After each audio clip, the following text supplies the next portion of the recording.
Families forever separated from their loved ones. People looking for people that aren't people anymore. I wear designer clothes. You wish you could, but you not in vogue. I wear designer clothes. The lights are flashing when I step in, yeah, I keep it cold. I'm rocking Gucci, rocking Hermes and Balenciaga. I'm rocking Saint Laurent, I'm rocking Louis and that Prada. I got that all black, yeah, I got that good. I got that trench coat on with the diamond hood. They wish they was me, standing in the limelight, but they wouldn't last a minute when they live in my life. I wear designer clothes. You wish you could, but you not in vogue. I wear designer clothes. The lights are flashing when I step in, yeah, I keep it cold. I'm rocking Gucci, rocking Hermes and Balenciaga. I'm rocking Saint Laurent, I'm rocking Louis and that Prada.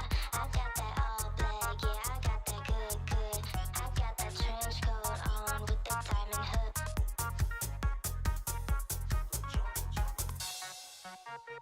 I make it a throwback. You making it all bad. We always get down.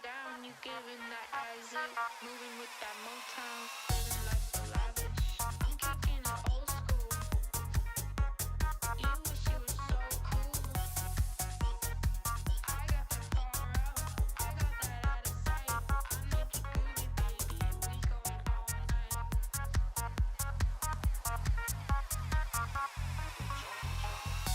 Designer clothes, the lights are flashing when I step in, yeah, I keep it cold. I'm rocking Gucci, rocking Hermes and Balenciaga. I'm rocking Saint Laurent, I'm rocking Louis and that Prada. I got that all black, yeah, I got that good. I got that trench coat on with the diamond hood.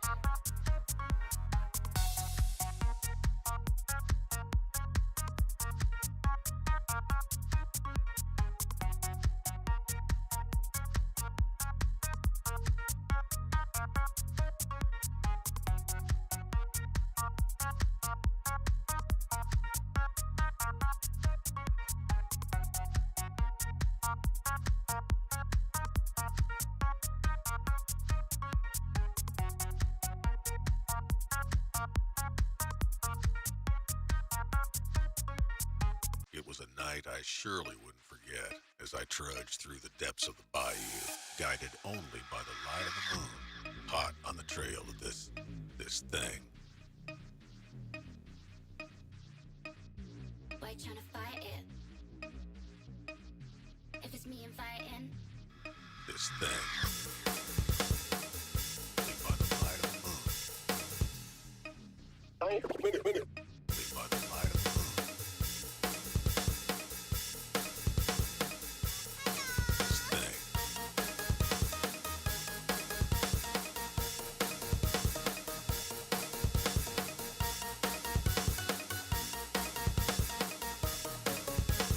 One, two, three, let's go!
that I parted. Over here. I guess.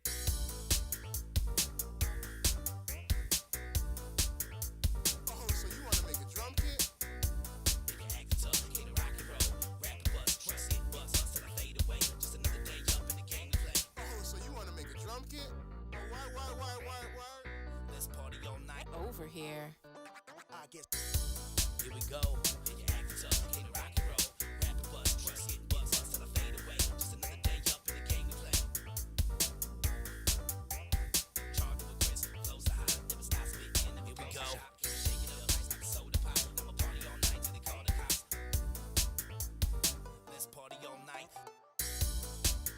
Ain't nobody up with this. Charged with grist, flows are hot, never stop spitting. Never close the shop. Shake it up, ice like a soda pop. I'ma party all night till they call the cops. Ain't nobody up with this. Ain't nobody up with this. Here we go. Nigga acting tough, get a rock and roll. Rap and bust, trust it, bust till I fade away. Just another day up in the game we play.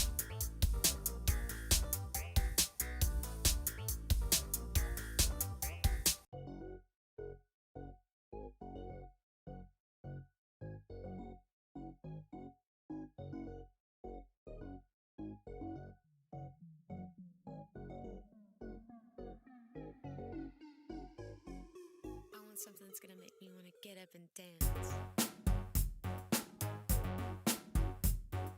Back and relax and enjoy yourself. It's a whole new world, I wanna take it in. You ain't gotta do a thing, let me take control. I wanna blow your mind, I get down the road.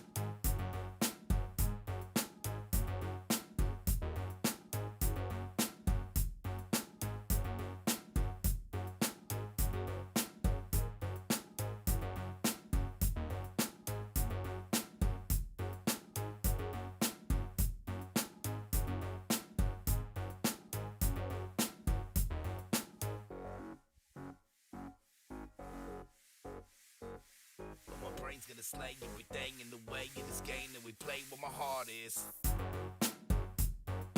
Back and relax and enjoy yourself. It's a whole new world, I wanna take it in. You ain't gotta do a thing, let me take control. I wanna blow your mind, I get down the road.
5 minutes, stood up, and hit the main floor again. When she fell unconscious, she hit her head on the floor. She blacked out for 5 minutes, stood up, and hit the main floor again. When she Turn the lights off, let's dance in the dark. Exclusive over here. She blacked out for 5 minutes, stood up, and hit the main floor again. When she fell unconscious, she hit her head on the floor. She blacked out for 5 minutes, stood up, and hit the main floor again. When she DJ scratch and go back to the 90s.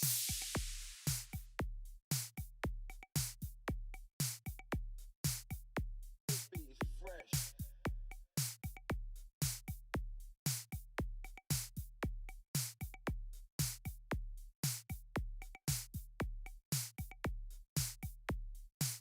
She blacked out for 5 minutes, stood up, and hit the main floor again. When she fell unconscious, she hit her head on the floor. She blacked out for 5 minutes, stood up, and hit the main floor again. When she You don't really know me, little homie, I'm about that. Been about the money, been about count stacks. Being super fresh, been about my swag. Don't test me, homie, I just might clap back. I'm normally super calm, cool, and I'm respected. Don't tip me, homie, cause I can't get reckless. Shed a little shining drip on my necklace. Iced out VVS bling on my necklace. Sitting around the world, baby, ooh, yeah, yeah. Living a life to the fullest like Kumbaya. Believe it or not, I'm gonna reach to the top. The grind so amazing, ain't no way it's gonna stop. It's the seed, it's waiting for us. We hot on fire, girl, we flaming up. Got something on your mind, let me change it up. Don't worry about a thing, I'ma range you up. Live up, love up, step up, big up. All of the people who don't know, who know just come big up. Step up, live up, love up. They roll a ranking on me have the talks, I will live up, love up, step up, big up. All of the people who don't know, who know just come big up. Step up, live up, love up. They roll a ranking on me have the talks, I will.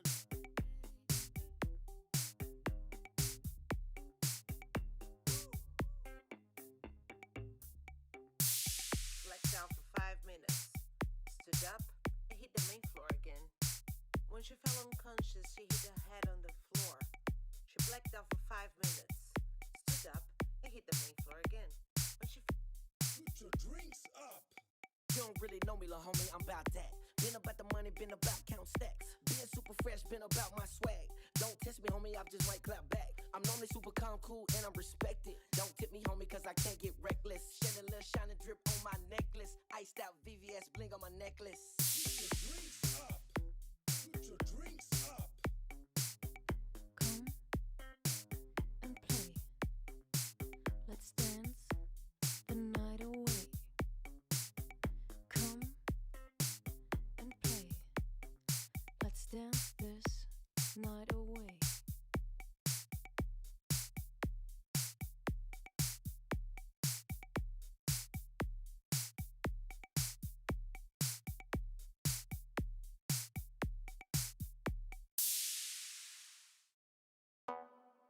System error. System failure. Let me be the one. We like to think we have some form of control still, making our constant binary choices and voicing our equally shallow opinions more loudly or quietly. Most people can't even decide what color to wear or which burger I know to you're eat. gonna love this. Attention.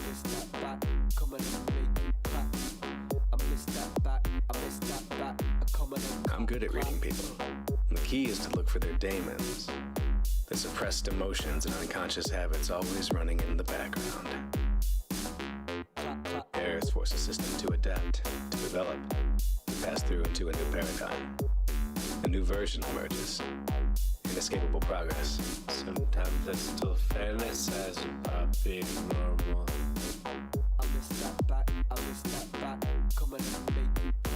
What the fuck does it matter, man?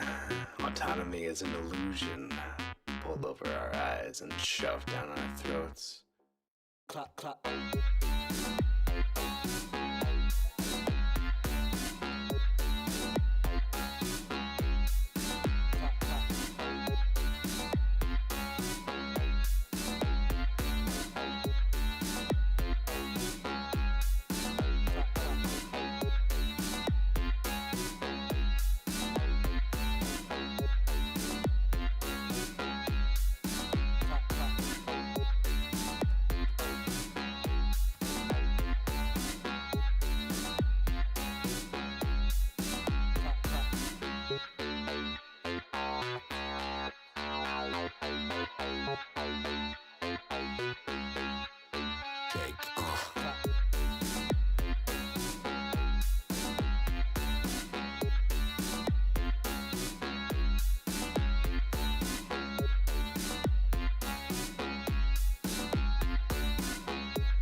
Yo, I go sick on the beat, man's ill. Key to key, G, man, know I got skill.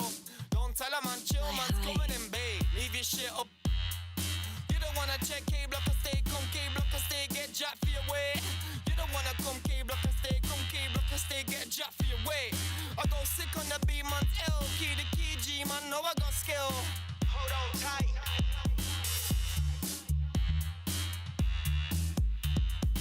I got money, money, money on my mind. I might need some glasses, all I see is dark.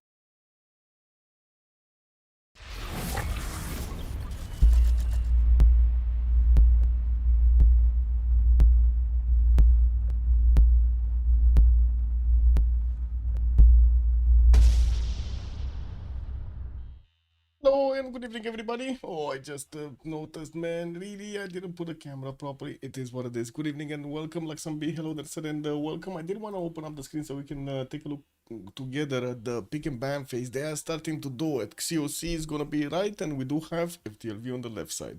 Looks like they are going through the ban phase for the maps here, and they did take out tilted access first. I do want to say hello to chat over here. Afifi, bonsoir, monsieur, bienvenue. Also, Exiki, good evening, sir, and welcome. I did notice Dario Dingo, good enough in my head, and welcome, welcome. Also, Eco Supreme, good evening, sir. Linda, hello there, ma'am, and welcome. And I did see, hello, sir, did pick up again the first promotion. Thank you so much, sir, and welcome. Good evening, good evening. Space VK, also good evening, sir. Hopefully FDLV will get some city state kills this game. Well, hopefully they're gonna have some next to them, right? Yesterday they didn't really have that opportunity over there. We did see a lot of them being picked up by their opponents. Unlucky. Well, I guess unlucky got lucky. This is what it is. COC is gonna go for East versus West as a ban, and I do wanna say hello also to YouTube over there. Good evening, sirs, and welcome. Just give me a second so I can. Oh yeah, the camera. I wanted to.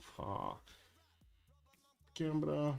There we go. Beep boop bop. Here we go. Okay, so. Waiting for them to pick the bans here for the maps. They still have 7 Seas, Primordial, Rich Islands, and Pangea Classic with lakes for the options here. And they just took out one of the land maps, Pangea Classic Ridges. So we do have 1, 2, 3 navals. Well, I guess 7 Seas is kind of a hybrid, right? Damn, the RNG of the game, yeah. Kick W. It happens, man, it happens. But that's one of the things actually that a lot of the players do like, though. Like, especially when you play so many games, right? You do like a little bit of RNG over there to test your skills. Rich Islands is also going to be banned. Okay, so we got 7 Seas, Primordial Lakes. Primordial got taken out. It's going to be puddles versus big puddles. What do you think? Puddles or big puddles? Which one is it? The 7 puddles, the 7 big puddles, or the little tiny puddles from the lakes map? Oh, they're thinking about it. I gotta say, lakes is gonna be quite an aggressive map over there. Would love to see it, man. All of those highways getting the ponies going against each other. Whew. Wargaming coming up? Yeah, seems so.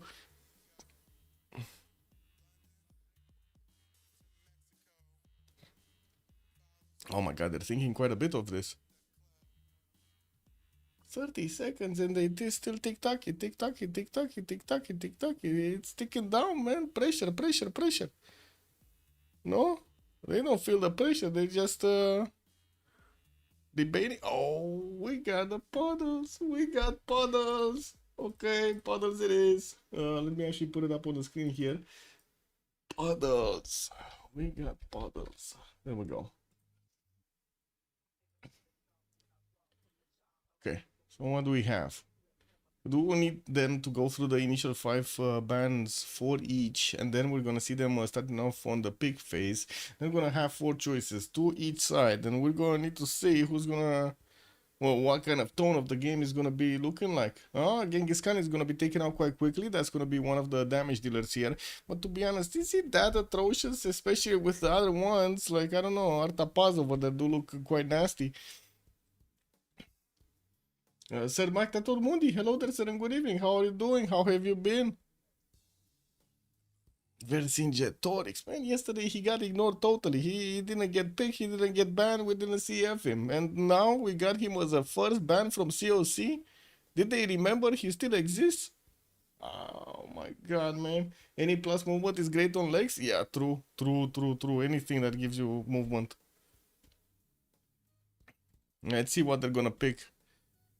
So many times Lotaro did amazing on this map. I would imagine they're gonna wanna keep him at the door there. Gonna need to see if they're gonna let him in. And we did see also Julius Caesar a lot of the times being picked up here. Is this gonna be one of those days? Cleopatra Ptolemy. What this, man? What this? Cleopatra Ptolemy. They took her down in the second wave. Ooh. Which team is more aggressive? I mean, after yesterday, I think, wait, COC, did you see yesterday game? I think FDLB is gonna be the ones that are gonna be the aggressive ones, no? After yesterday's game, oh my god.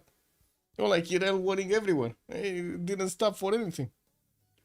Technique is also gonna be the choice here for COC, or at least it's considered. Not sure if they're gonna lock it in. Let's give them a few more seconds. There we go. They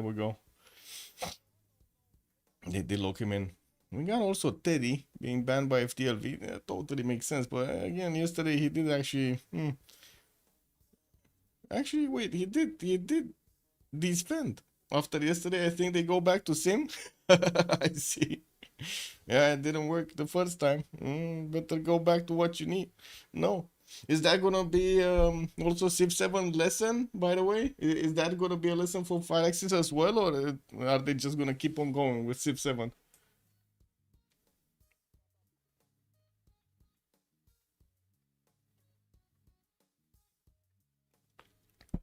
What do you guys think? Is the game fixed?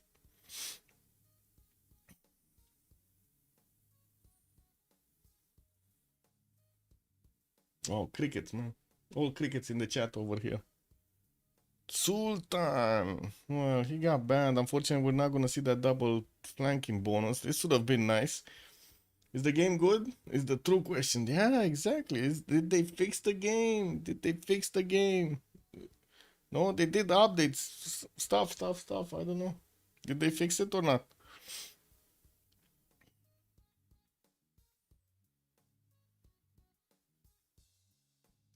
Yeah, Onyx, good evening, sir. Yeah, no more flanking bonus, man. Boo.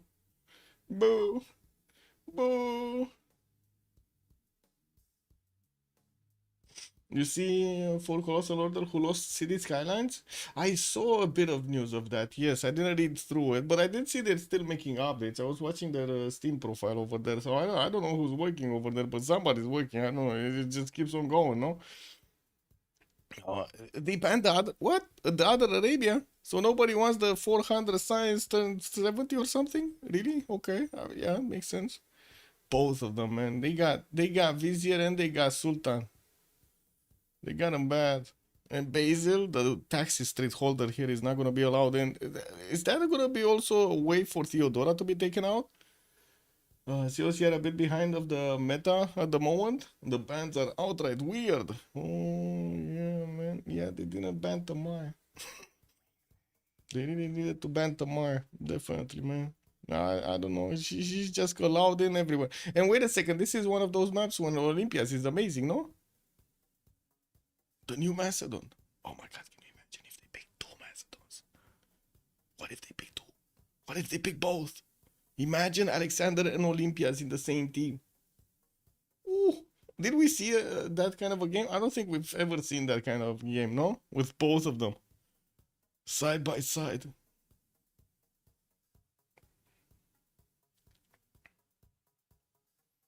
Okay, so last two choices before the set of the tone here. We're gonna need to see what they're gonna go for. They take out Olympias, man. I jinxed it. They took her down. I should have whispered, you know? Shouldn't been that loud.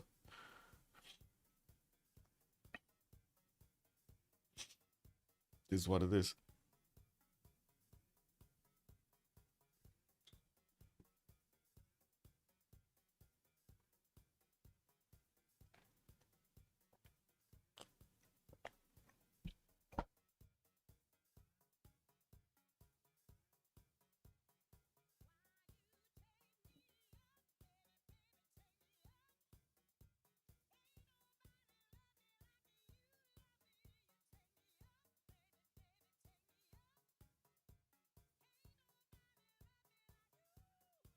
Spain, Philip. Well, kind of makes sense that he's getting banned here, but over others? I don't know, man. They're letting Lotaro. They're letting him in. Kublai Mongolia is still allowed in. Oh, Tokugawa, such a quick pick here from FTLV. They didn't even wait to smell him. They picked him outright. This was all in the plan. You don't like the Basil technique? I mean, technique definitely makes sense. Basil also makes sense. Not sure about Sultan, though. Jarwiga, Lotaro getting in? Yeah, they're getting in. Or at least, I mean, they're allowed in. I'm not sure if they're actually going to get in past the fence over here, because it's still going to be FDLV and COC keeping up that tab, no?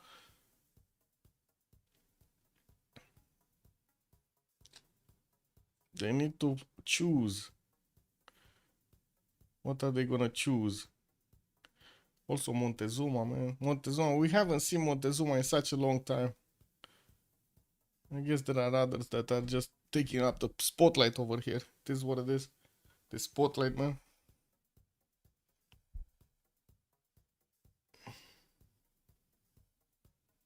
Ah, there we go. There we go. We got some man readers coming in. Ponies. Good to go.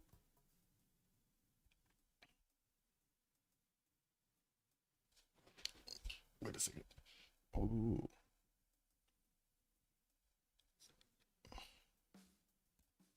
Then what's the second choice? I need to pick up another one soon. Just 1 minute. Well, I guess 40 seconds now.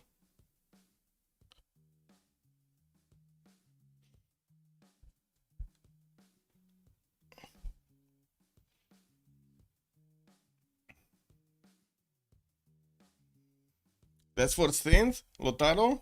She's playing? Wait, she's playing? She's actually playing? Yeah, she's playing. Oh, we got Cupcake, we got Flores and Corny on the side of COC with for synth. And then Freritos are going to come along with Pompey, Sprig, Lithoxa, and Tirits today. Okay. And Cici. Man, you're talking about being aggressive over here. I think, was it Space VK was saying they're going to be the aggressive one? Yeah, there we go. There we go. Look at that. Lotaro and Cithia going against Tokugawa and Shaka. Oh, actually, Shaka getting through. We're actually going to see some of those Ikandas being built. He got banned so many times in the first wave. He didn't get through it at all, almost.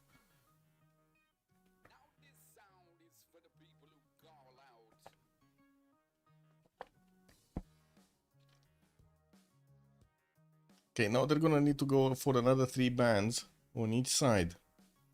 We're waiting for them, giving them the time they need here. It's 1 minute per choice, but usually they do get it faster than this. They do come in with a bit of a plan here. I guess this time they're gonna wing it. Welcome back. I guess that answers. Yeah, exactly. That answers the question. Cyrus. Persia Cyrus is going to be taken down. And to be honest, we haven't really seen him in the game nor being banned here. I guess, you know, it kind of deserves a ban. Mouse Sports won Game 5 against Team Spirit. Well, in what competition? With a stand-in? Oh, that doesn't say, that says a lot about Team Spirit, actually. Oh my god. Mouse Sports. Wasn't that? I think that was a German team, no? If I remember correctly. And Eidersha is also gonna be taken out by COC, and I do see Ludwig this time. Did I say his name right? Because I always do confuse these guys. Okay, yeah, Ludwig. Ludwig the second over here is gonna be taken down.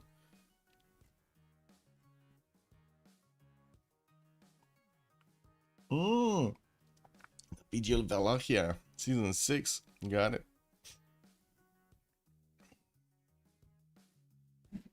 Indonesia also gonna be taken down. Well, I guess we're not gonna see that much of Indonesia in the next part of this tournament, since unless it actually suffers a change or something. Cause oh my god, man, every time she gets in, she does so well. So peak.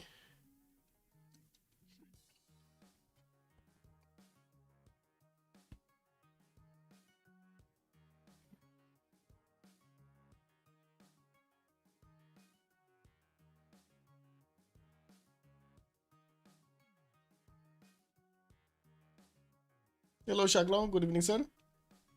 You saw Nader shine Civ6 Steamers lobby? In the Civ6 Steamers, yeah. Catherine de Medici also gonna be taken down by COC, or at least considered here. They still actually need to lock her in. They only have 5 seconds. Oh yeah, there we go. There we go. They lock her in. I want to say they were ticking down the clock over there to the last seconds.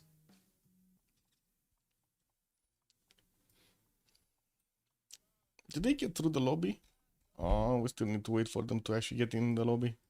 And let's see what the last question mark is gonna be looking like here. We got a Boomer playing Nader. Ooh. That sounds like a nice submarine.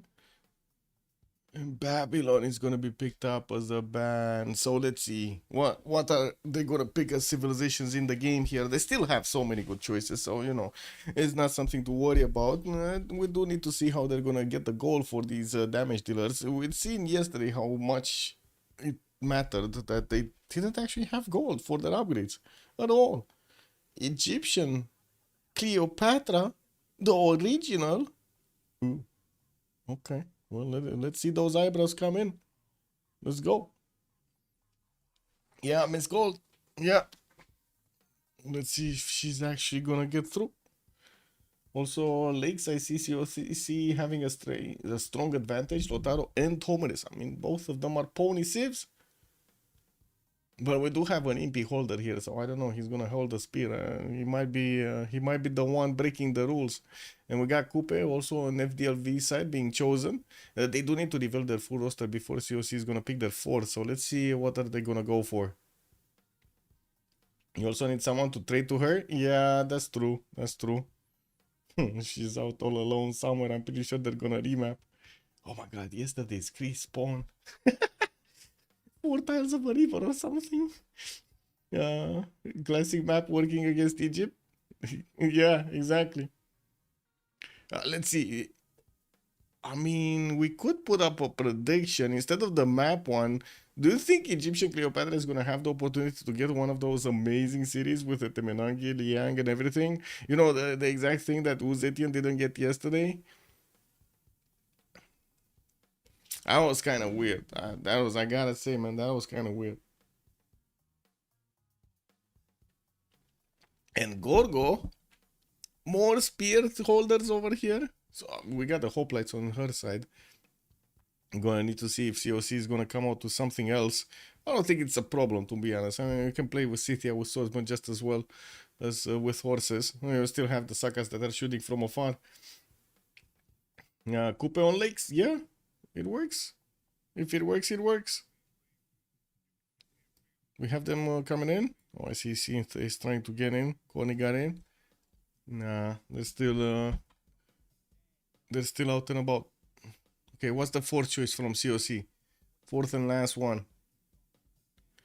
Where's the gold on FDLV? They're gonna wing it again. Oh my god, is this so? I guess it's gonna be harbor opening from Coupe. I'm curious about Gorgo though. Should be commercials on Gorgo. But it wouldn't be, you know, unheard of that she's gonna go a different route. Was that actually Canada being picked up? Whoa. Canada? WTF, man. They actually did pick up Canada. Look at that. Courtney's saying in the chat, Canada. Well, I guess we know how the gold is gonna be looking like. That's also quite a bit of gold coming through. If he does manage to actually get those deers going. Yeah, that's weird, no? COC have enough money? The money, man.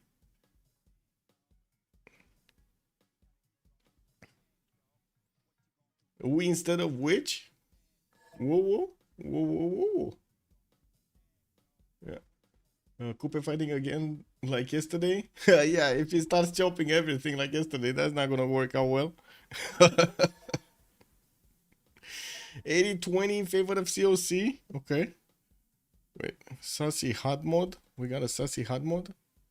What this? The configurable goodie hats? No.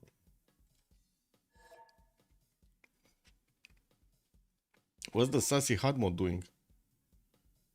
I guess we're gonna have a query lobby here, so no hot mode.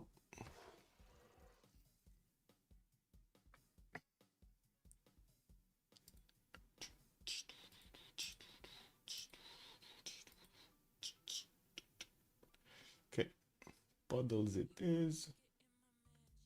Bum.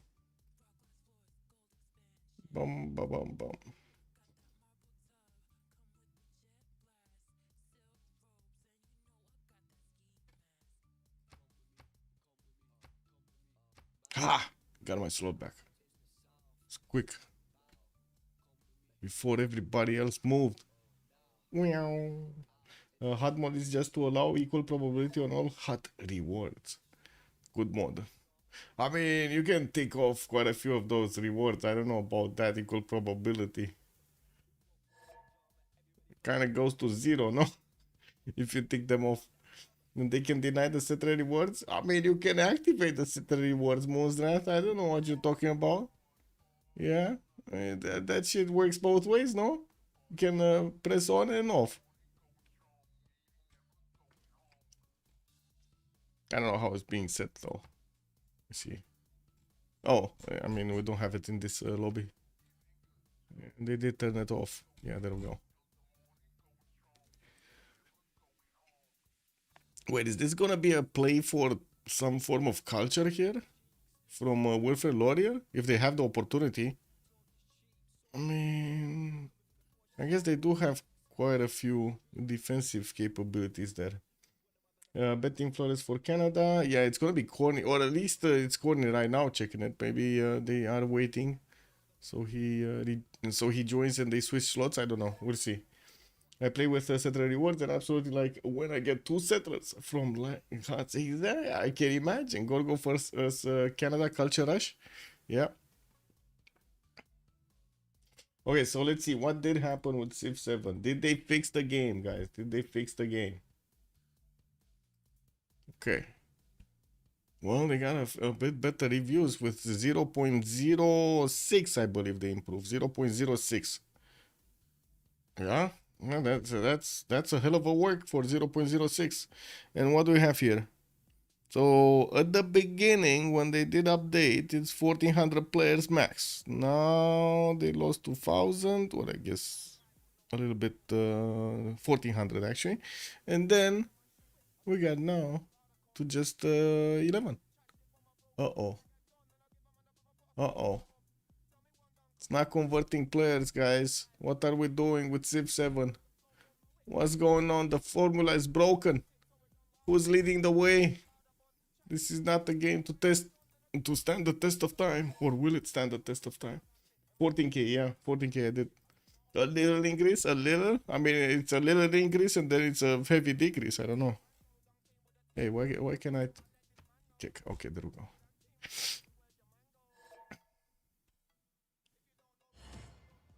Bam. Oh my god, Sprig is gonna pick magenta, bro. Oh no. Sprig, are you sure you wanna play with that color? This is like deadly to the eyes. Synth is on Cleopatra. Yeah, I don't know what's going on over there. She definitely liked Lotaro much more than Cleopatra, but I guess she wants to beat the gold generator. I don't know. She changed. She changed, Linda. She changed in front of our eyes here. Who's top slot in the lobby? Yeah, exactly. My eyes, man. Like that magenta color is gonna be painful to look at. What do we have here? Tirits is the top slot, but we don't know what kind of Civ he's gonna pick. Usually he does pick Simmers, and I believe with Wilfred coming up here and also Cleopatra, they're definitely gonna need to pick a Simmer. Lithox are going for Tokugawa. Looks like Sprig is gonna go Gorgo. Pompey on Shaka, and Flores is gonna be the one on Lotaro. Probably Zulu top slot. Ooh, yeah. Wait. Zulu is second to bottom slot. Second to last. This colors is a 5-axis sin. I mean, they sinned a lot, man, with Civ7. They sinned a lot. I don't know. I don't know if they can out-sin themselves with what they did with Civ7. Justice, guten Abend, my heart. Hello there, sir. Corny on Canada, that's new. Yeah, they cooking, man. So, like, look at this. Corny on Wilfred Laurier, he's like the pacifist. And then we do have Synth on Cleopatra Egyptian, the gold generator. The world has turned around, man. They don't care about slots, yeah. Coupe top slot, are we contesting wonders? Kick. Yeah, Coupe looks like. I mean, Tidit's Coupe is kind of mean though. Well, except if he starts chopping stuff so he can, you know, attack his opponent over there. That doesn't go well. Hellbay, good evening, sir. It's lakes. It's lakes. Puddles, lakes, puddles, lakes, you know. This is what it is. Kind of looks like a lot of puddles sprinkled on the map there. We go left, we go left, yeah.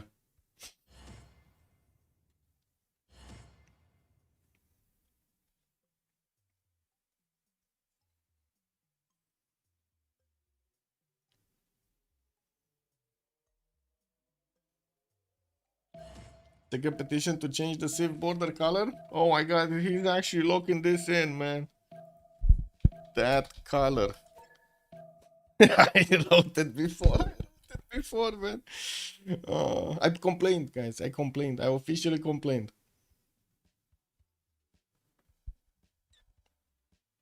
Kick. Yeah. This is what it is, man. The color is gonna come over us.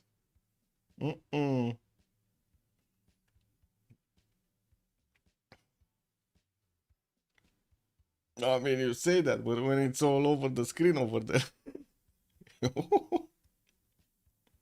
Yeah, I guess we'll see.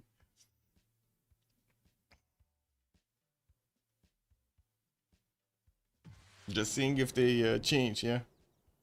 Okay, so you said we go left, so that's gonna be Flores. We need to take a look at Flores. Where's the big guy? Ooh, I see a Canada. I see a Synth. He's next to. Okay. We got Shaka here. We got Tokugawa here. I mean, just look at how this color stands out, man. It's like nothing else. Oh my god. Anyway. No. Lotaro, there we go. He's in between the mountains. He does have a 3-2 banana, and I do see he's gonna have a 2-2 deer tile next to his capital. Wouldn't really say he has a good Temple of Artemis though. I guess if he places it here, he's gonna get some bonuses for the other city. That's quite a few patches. Anyway, we do see also he's gonna have some mountains. Unfortunately, not very good appeal, so he can place his Shema moves down. That's gonna be nasty, but I guess it is what it is. I'm actually curious if he's gonna settle in place or he's gonna go for the horse style. He definitely doesn't know about the horse style, so you know he needs to predict it, and he did go for the horse style.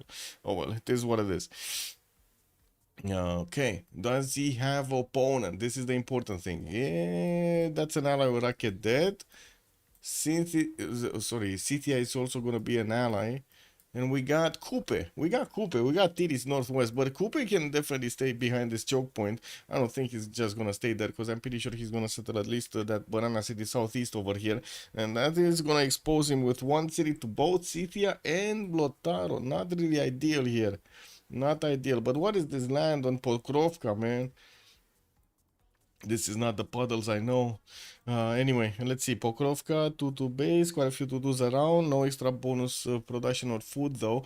And from what I do see, he's going to be lacking fresh water in a lot of cities. Could get that opal settled in southeast, or I guess the lake would be better. And we do have this river over here southwest that he could get some cities. I guess a lake here. Okay, so that's 1, 2, 3 cities with fresh water. And then, well, he's going to need to keep on going somewhere west or north. I don't think he's going to want to place cities on the coast over here, because it kind of looks like Maori is going to get a city here, and he's definitely going to pump out boats in this water. I guess you can work out Scythia on the water, but against Maori, I guess, yeah, that's going to be a challenge. Cupcake is going to need to, you know, rely on big knowledge. And Cleopatra, we got Rakedet here with the cocoa tiles, and she does have some spices here in the northwest. I do see silk tiles northeast, but unfortunately either lacking production or food. Those tiles are just not ideal. Does have the rice settler to go for, and I guess that's a good question. Is she gonna go somewhere here and then somewhere here, like the J tile, for example, so she can space out 2 cities, or she's gonna go rice and this coal tile? I guess she could go both ways without that many issues. Good enough fresh water everywhere, lots of rivers, lots of lakes. Doesn't have a problem with the extra housing. I do see also a city-state for her. Hansa, that's going to be close to Egulumapo as well, but that's a lot of mountains and hills that he needs to go through. Definitely much faster for Sins to get there. And we do have Corny. Let's see Corny. 3-2 base, man. He does have 1, 2, 3, 4 deers in the capital, and he's getting his builder out in 4 turns. I do see he does also have quite a few cities with fresh water here. That's quite a big empire that he's gonna get in the tundra. A lake on the west, and then the 2 rivers spanning on the eastern side are going to give him all of those freshwater bonuses. Unfortunately, in the north side, it's kind of filled up with snow over there. Not really ideal. And these sticky huttings, can you imagine this? They're like, how is this going to work? They're just in the middle of the snow in a little patch of forest. I guess they need to get the wood from somewhere, you know, to actually burn the fire, or, you know, start up the fire. Anyway. Ottawa here is going to be quite far away from everybody else from what I can see. He's free sim. That's like, if there's a definition for free sim, this kind of looks like he's free sim. We do have Ulundi here. That's going to be Shaka, and that's going to be one of his opponents. And I do see he's going to have a pretty good second settle southeast. 2-3-2 bananas to go for.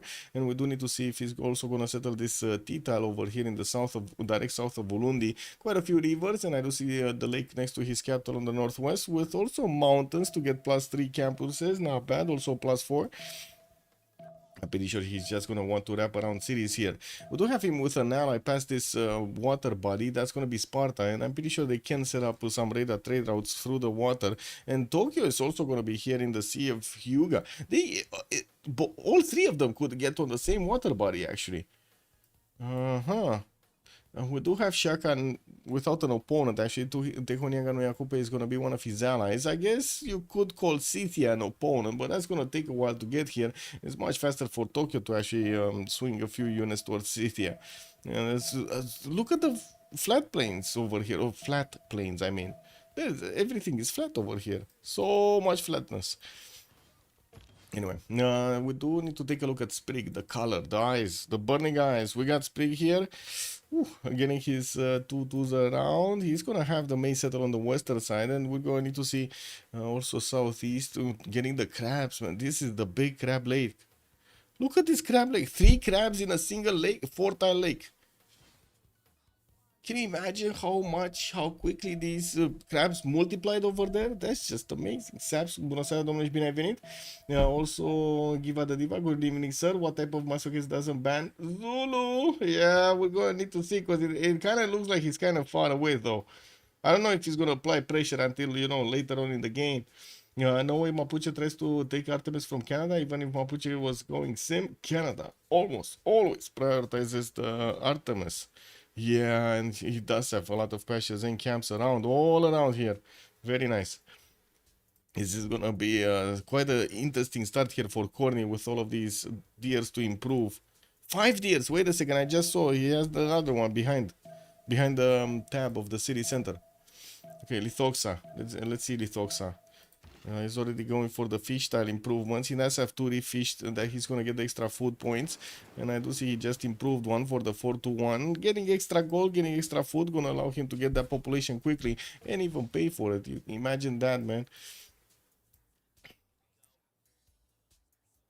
Northwest gonna get the rivers to go for. Looks like he can connect his economy if he wants to, but I guess others are gonna connect their economy with him, not the other way around. And we do have him with that opponent Cupcake on the east. And Tidits? Tehonianga no Kupe. He also has a deer tower. I'm pretty sure he's not gonna go temple. We do have him with 3 resources in the capital with on the coast, whales and 2 fish. And I do see he's going to have some reef tiles for the adjacency towards his campuses. Second settle southeast next to those 3-2 bananas. Looking good, but that I guess he won't know. He doesn't know yet. He sent that scout eastward, but he didn't actually go southeast. So he won't know. He probably won't meet Mapuche until he's going to get that settled somewhere. And it's a good question. Is he going to go south, direct south on the coast here on the 1-1? That's like 1, 2, 3, 4, 5, 6. I guess he could go through the lake anyway. That would be faster. Yes. So that's about it with the spawns. What do you think? Are they gonna remap this or not? We didn't put a remap vote actually today. Today we're not putting the remap vote. Totally forgot. Nobody reminded me anyway. This is what it is.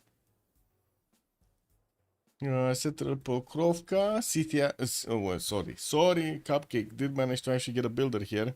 Might get confusing. Cynthia, yeah, this is what it is. I know she did this before. She played Cynthia, Synth played Cynthia. Very confusing to say everything. Yes, okay. When in doubt, you just say yes, got it. Hey, we're missing 2 players. Oh, it's a new line. Flores, 1. We're missing 1 actually.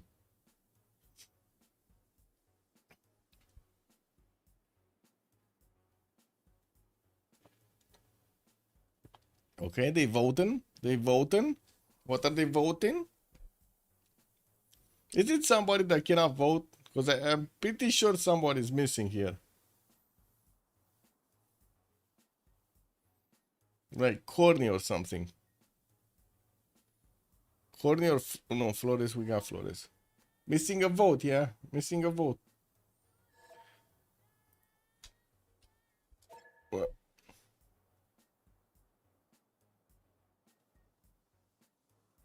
What? This is it. Yeah, we forgot the prediction, yeah. No more high rolling. Freritos remap? No, it looks like they're fine. They're just gonna freeze him with him. Okay, Pompey is gonna be fine with this. We do need to take a look from Lotaro though, again. And let's actually put up the prediction. Okay. Give me a second. Who will build the tower? And it's gonna be a choice between Canada. Who is it? Lotaro? No, Lotaro. Lotaro's not gonna build it. No. Who are the other contenders? Was it Lotaro? I guess we did actually mention Lotaro, but I don't think he's gonna build it. Since doesn't have it, she did actually settle the J tile there. Greece, no. Nobody else contesting this? Maori, no. And that kind of seems like it's just gonna auto be built over there. Canada's just gonna auto have it, no? Nobody's gonna contest it anywhere? Oh, never mind. This is a bad prediction over here. Let's just put the who will win and be done with it. FDLV. There we go.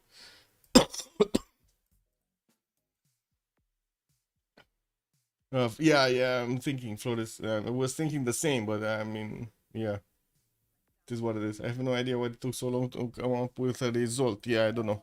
Anyway, Mapuche here getting his settler towards the southwest. Looks like he's gonna need to move here to get that settled down. He's gonna want to put it on the horse tile over there on the 3-1. He does have another one next to it, and I do see also in the capital he did actually settle on a horse tile.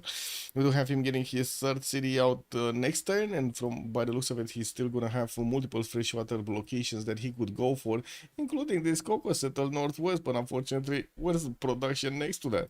We do have him with this niter settler that's gonna be much faster to go for. That's 1, 2, and 3 to settle on a freshwater river, and pretty good tiles around. Lots of chops over there. Now we did have him with an opponent, right? Wait. Did he? Yeah, Coupe Northwest. That's gonna be his opponent, and it looks like indeed Maori is gonna go for this settle on the 1-1 in the south of Tehoniaga no Coupe, while Ingulumapu is also gonna have his iron tile in the second ring. Cupcake, western side. Oh, he's getting a visit, surprise visit from Maori. Wait, is he in danger here?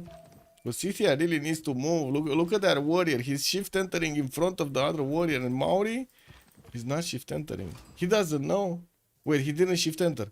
Now he moved. Now he knows. Anyway, that's too late. The Shelton League did settle, so you know, no more opportunity for Tiris to actually do something here.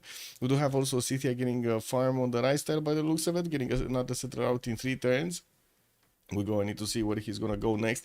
I would imagine it's going to be the lake southeast, but I guess, you know, what do I know? We do have him bringing back a builder also, a 3-charge builder from the city-state of Nalanda, which of course he did met, but he said, you know, that builder is much more valuable than whatever time I need to actually put an envoy into you. It is what it is, man. Don't expect to see Canada since fully released. Attraction, you're right. Good evening, sir. I don't know what happened there. Since we got Cleopatra here with... Oh, whoa, wait. Strategic resources. Horse tile and iron tile. Okay, both for the second ring, that's fine. Racket dead, getting 1 bananas with a cocoa tile. Unfortunately, lacking the second point of production on the cocos. And I do see Uno did get placed on a jade to get the extra culture. But, you know, 1 extra culture at the beginning is quite important. Connie got a relic? What? Oh my god, it's not enough that he's actually making faith. He got a relic, but that's kind of weird, right? Because he got the relic after he placed his God King card. Man, this is just inefficient right now. This would bug me the hell out. Can you imagine? This just turned his soul empire into inefficiency over here. Make Cleopatra great again. Flash Neo, good evening, sir. Wait, Cleopatra was always great. Have you seen those eyebrows? What do you mean? Canada space is kind of obscene. Connie can really cook here. Yeah, lots of good space over here. Yes, lots of good space. Good territory. Lots of fresh water in the tundra. What is Pompey? We do have him with an horse tile in the second city here, and it looks like he's also going to have an iron in the first rings from Ottawa and also Halifax. Got his third city out and did manage to improve 2 of these deer tiles. What's the third? Oh, he got the third actually. He got the third one. He probably put that in Halifax over there to grow that city a little bit faster. We did have him also with the settler starting to move on the western side. That would put him right next to the honey. While I do see in the tech side, he's going for mining here, coming up in 3 turns. He's also going to grab another builder from Ottawa in 3 and getting his trader out from Halifax.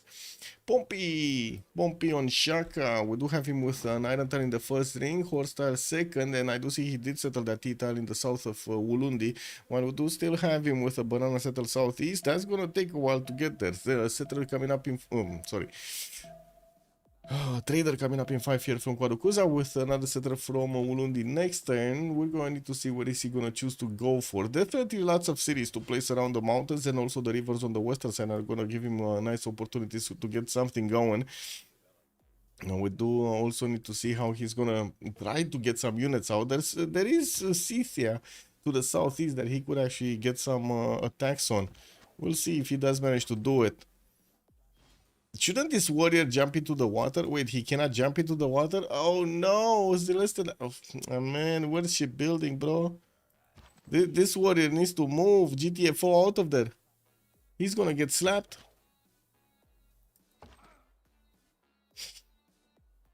He wouldn't get the relic if he didn't put the faith card. It works like this, you know. Yes, yes, yes. Murphy laws, man. Murphy's law. It is what it is. I guess Zulu might reach Canada if Canada has 10 plus cities. Zulu has no other enemy. Who the priester could said, yeah, exactly. I mean, he needs to figure out a way, right? Either go against Canada, western side, try to pull off a night court attack. He could. He definitely could pull off a night court attack. You can imagine it only takes like a few turns to go through all of this flat land over here. Get through this and bam, bam, bam. Just take out cities. Pillage everything. Wait, is that a Greek scout that's coming through Zanzibar? No, a builder coming from Zanzibar? I don't know. This is what it is. We do need to talk about Sprig here. And it looks like he's getting that third city southwest towards the oil tile. Do have him getting his monument out in two, and also his trader out from Ephesus, that second settle. I do also notice he does have both of his strategics in between his cities, with that big crab city over here in Ephesus. I'm a bit surprised he didn't settle directly on the coal tile to get the biggest harbor ever. Is Greece going currency? No, he's going mining. Okay. Oh, I'm curious. What is he going to go for? Is this is he going to go aggressive here? What does he have? Cleopatra on the west. But that's like, look at this land. He's not pushing through this. I don't think he's going to get through this. Like, even if he's Greece and everything, I don't think he's going to get through Egypt. Do you think so? Andirobo shows you. If Canada goes CV, then it's rock bands. Rock bands need to travel. Yes, they need to travel. I mean, that's how it works, no? You put them on the travel bus and they party all night long. You don't do rock bands on Canada. It's just about the parks and the shopping malls. Don't forget about the shopping malls. I think Gorgo will kill Zanzibar and take the punches with Canada, not Zulu. Yeah, let's see how aggressive Gorgo is going to look like. He's definitely cooking something.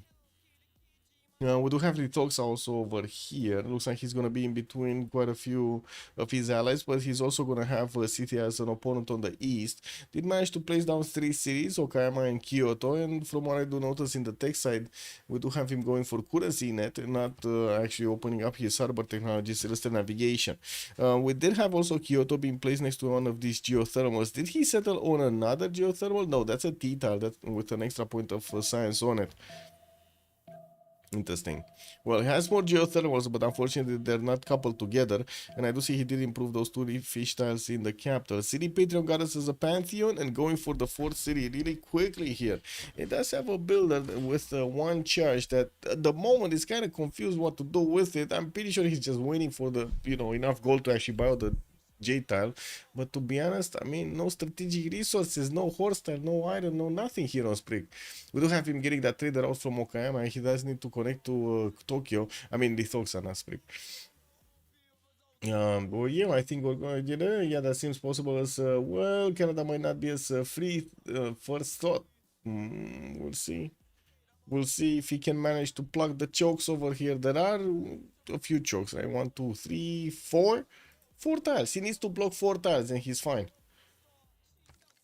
Also could get a nice city over here on the ship tile and put victory in it. Boom! Everything is gonna get an extra +3. Boom! Double shots. Get an encampment down. Pew pew. You just get locked in, no? And where is Tiritz? What is he doing? Still no Pantheon here. We do have him improving his well tile. He did get Wakera Warewa actually to the northeast over there on the river. And I do see he's going to improve another crab tile next to it. And that would give him a bit of a splash over there. Oh, did you see Alexis Kremp? Totally nullify Zeus? Statue of Zeus? Man, he did it. Did you see that? Did everybody see that? Or did you not see that? Amazing. Oh my god, wait, let me show you. Where was it? Le Beau clips here. Look. It's amazing, man.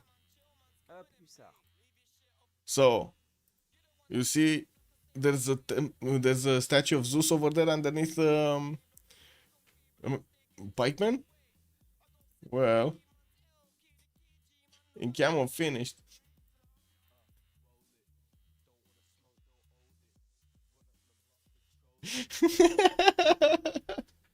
I mean, you gotta give it to Alexis Ram. That is a very good use of the culture bomb. He did even convert his opponent, no? It was unfinished. No, it was finished. It just boom. It just disappeared. Bam. No more. No more. We do have Maori getting that 4 settle out, and we do need to see where is he gonna go. I think he's gonna go north here, and I guess we do need to see how aggressive he's gonna wanna be against his opponent. Tiritz is getting some visibility. I don't think he actually met Lotaro yet, so he doesn't know where his opponent is unless you take into account the loyalty pressure, which is not actually seeing. Oh my god, he's not seeing a single -2 anywhere. He's in that space, guys. He's in that space. This is basically the Bermuda Triangle. He's not seeing anything anywhere. Well, can I go Earth Goddess, Hunt Goddess, Monument to the God Goddess, Rat Goddess? I don't know. Alien Goddess? Ooh. Are you certain it was finished? Usually Districtor Wonders cannot be bombed like this. I mean, it was finished. That's how it looks like.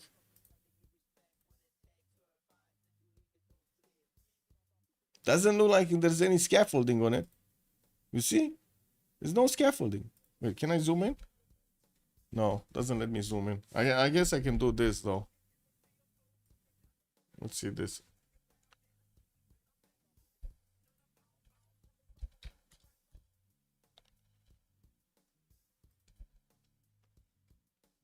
You see any scaffolding? I don't see any scaffolding. I see a few pikes over here.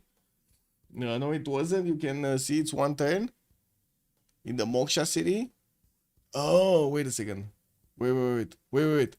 You might be onto something. But I mean, it finished, no? It finished same turn. I guess wait, this was all about... Oh my god. Was this actually lobby ordered? Is this actually happen lobby ordered? I'll make this wonder disappear. Yeah, it looks like Alexis had the slot order over here. Amazing. Amazing. Yeah, I mean, he did it. He did do it.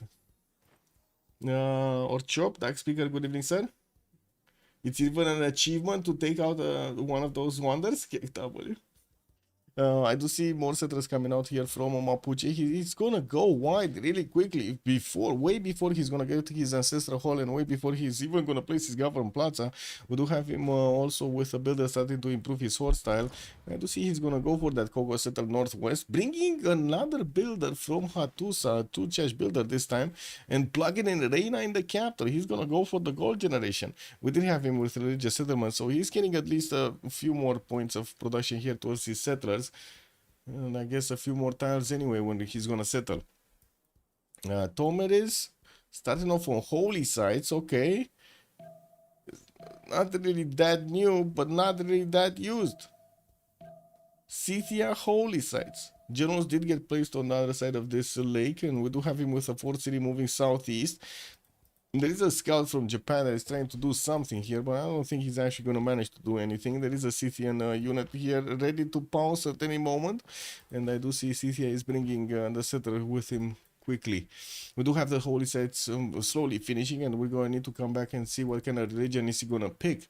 The Celestial Navigation finished on Maori, and we do have him placing down his harbors, while I do see Tokugawa already started off on his commercials. We do have only Marcus Licinius Crassus as the first merchant, so he's gonna need to wait until he's gonna get the extra trade routes. Great Kurgan between the 3 ships. Oh, here. Yeah, on the 1-3. Yes. I mean, that rice tile is sitting on a big Kurgan spot as well.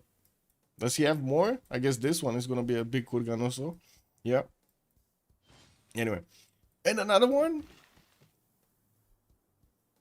Bro. They're just farming builders. These city-states, that's what they have become. That's the only thing that they're good at right now. Just farming builders everywhere. You just take them, bring them back, make them work, and then send them on their merry way. It is what it is. Oh, man. Anyway. Kind of unfortunate. Ikanda's being placed down by Zulu. We do have... Uh-oh. Dun dun dun. Ta-da. Dun dun dun dun dun dun dun dun dun dun. This settler should see that happening, no? He saw the scout moving.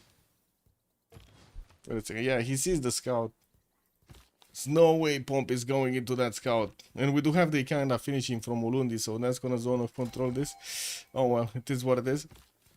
And we do have Ulundi also getting a monument out and getting that builder from Kwadukuza. Change direction for the settler, put it in the south. I don't know exactly. I guess he was going here, right? Somewhere next to the salt mines. Doesn't look like that land was very good, but to be honest, look at how much time it would have taken him to get here. 1, 2, 3, 4, 5, 6, and 7 to settle. To be honest, not that bad. To settle on the 1, 2 over there still looks good. Then wait a second, we got another relic. Both teams do have a relic. Tirit's just got another one. And Courtney's already on 21 faith. Did he go Earth Goddess? Wait a second. Temple of Artemis coming up in 6. Moksha getting through there in 3. And we do have him with the Goddess of the Hunt as a Pantheon. Chose reliquaries with pilgrimage as his religion. Getting the triple faith yield over there from the relic. Not bad at all. To be honest, we do have him with like what, 2 holy sites? Yeah, we do have him only with 2 holy sites here. Still needs to get a few builders to improve stuff, but now he's fine. He's already on 21 faith at least, 10, 25. He's gonna bank up on a lot of faith before we're actually gonna see the new age, the new era. Another relic, yeah, but on the other team this time. It was Sprig that found it, not COC. Tokugawa getting his commercials down. I do see also the same thing happening here in Sprig's territory. He's gonna open up commercials and he's gonna go with another settler towards the south. Looks like that night tile or next to the night tile somewhere, because he cannot place it so quickly, so close to Ephesus. Zanzibar is still getting pillaged over here. The Greek warrior just doesn't care about anything. He's just standing over there. Come on, Zanzibar. Come on, Zanzibar. I know you can do it. Pump out another builder. I will take him home with me. I will take care of it. It's fine. And Zanzibar is like, nope, nope. I know what you do, man. I know what you do with my builders. No, don't do it. I'm not gonna let you. Okay, let's see what's happening here. Since getting God of War and Plunder, also placing down her commercials, she's gonna start making quite a few points over here in the merchant screen. Only got those extra ones working on for her, and by the looks of it, we do have her starting off with a few builders to improve stuff, going for the plantations here. Okay. Quickly getting those amenities to make her people happy. She did place also the commercials in such a way that in the middle she could place a government plaza, and boom, all of these commercials are gonna look amazing when it comes to their adjacency. Yeah, is he pilgrimage? Yeah, he went pilgrimage. Someone that grants you relics. Tundra Wonder, no? Oh my god, the one from Russia.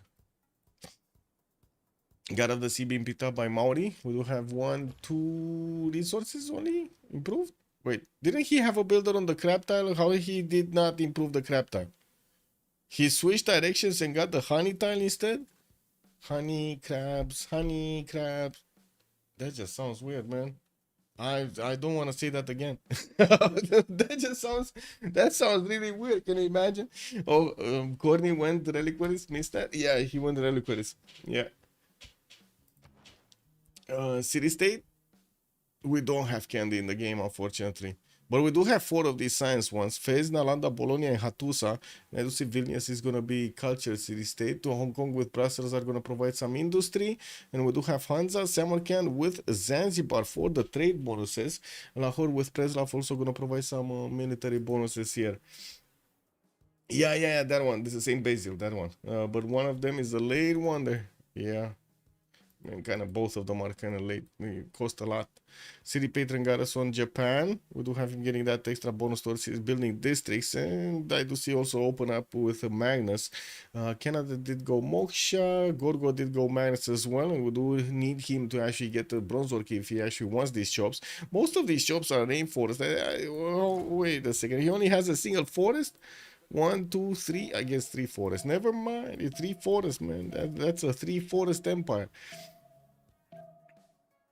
Wait, is this settle gonna go on the 2-1 base or is he gonna go incense? Which one is it? I don't think he's gonna settle on the stone. Okay. Oh, they're hunting down the Egyptian scout. Man, they saw the eyebrows and they're like, nope. Nope, we like small eyebrows. What is this with big eyebrows? No big eyebrows allowed in our empire. This is Sparta. Bam! How many relics? Two. And each team got one, yeah. 2 relics got found, each team got one. Did we miss a Pantheon? Oh, Scythia didn't get one. We got 1331. He did open up with his holy sites, and we do have Moshe getting plugged in Pokrovka. I do see at the moment he's still struggling to actually get the Great Prophet points. He's only on 2 a turn. Yeah, 4th city coming out. Also more of these holy sites. Getting an encamp. Oh my god, this is gonna be like super expensive. Cupcake, where is your gold? I guess the gold is gonna come out from like opal and crab tiles or something. Cause like, how is he gonna make the gold? He already did manage to like commit 4 districts to non-gold. If he gets the shrines in, again, -4 gold, bam. If she gets the temples, -8 gold. Gets in camels down, more. Like, Cupcake, how are you gonna get the gold throughout the game?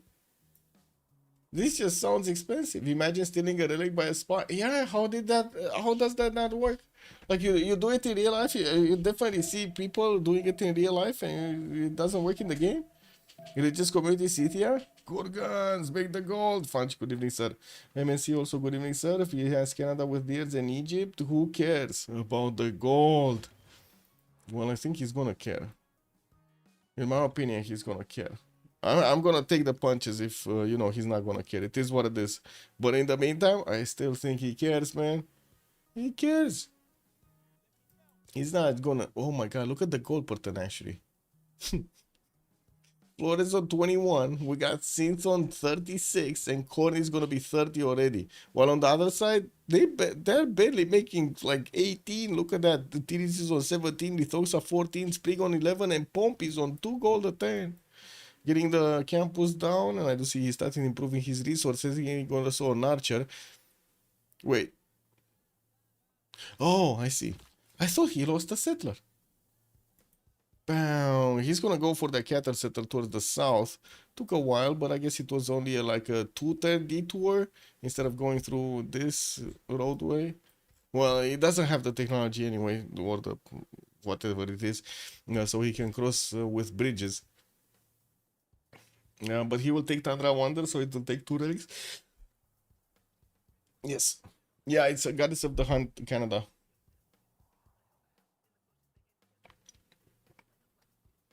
I mean, you say a builder early, but they picked up like 6 builders.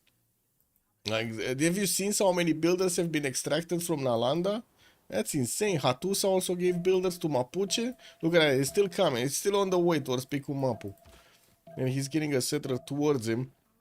That's his 5th settler, and I do see a 6th one coming up from Mapu, 7th from Nagmapu. This is such a fast empire build here from Mapuche.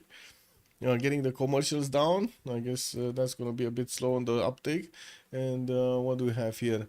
Liang getting plugged in Ulundi.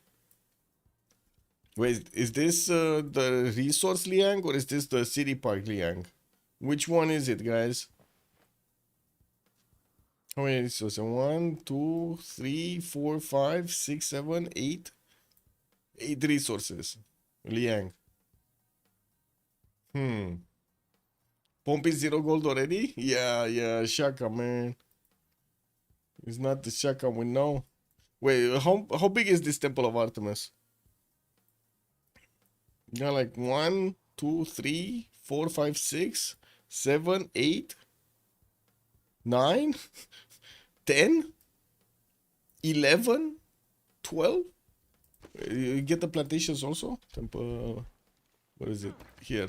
Yeah, plantations also work. 11? Oh, and 13? Wait. What did I miss? I missed something. Oh, you mean the honey tile in the south, right? That's another one. And this one, the sheep tile, this is what I missed. Even these, like, look, he has another 2 that he can improve here in the north. Isn't that? Oh my god, that's even more. Well, let's take it another time. We got 1, 2, 3, 4, 5, 6, 7, 8, 9, 10, 11, 12, 13, 14, 15. 15? It's actually, wait, you said plus 17. What is this plus 17? My God, man, no, we need to look away because we're gonna grow sick over here. He's starting off for another set and he's getting it done in 3 turns.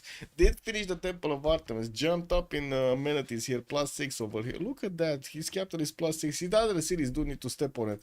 They're kind of missing improvements there. We did jump into the new era, and I do see Mapuche is still trying to get those settles down. Wait, where is this one going? Next to spices, bananas. Okay. Yeah, you can. Yeah, no, I cannot use the search as a caster, unfortunately.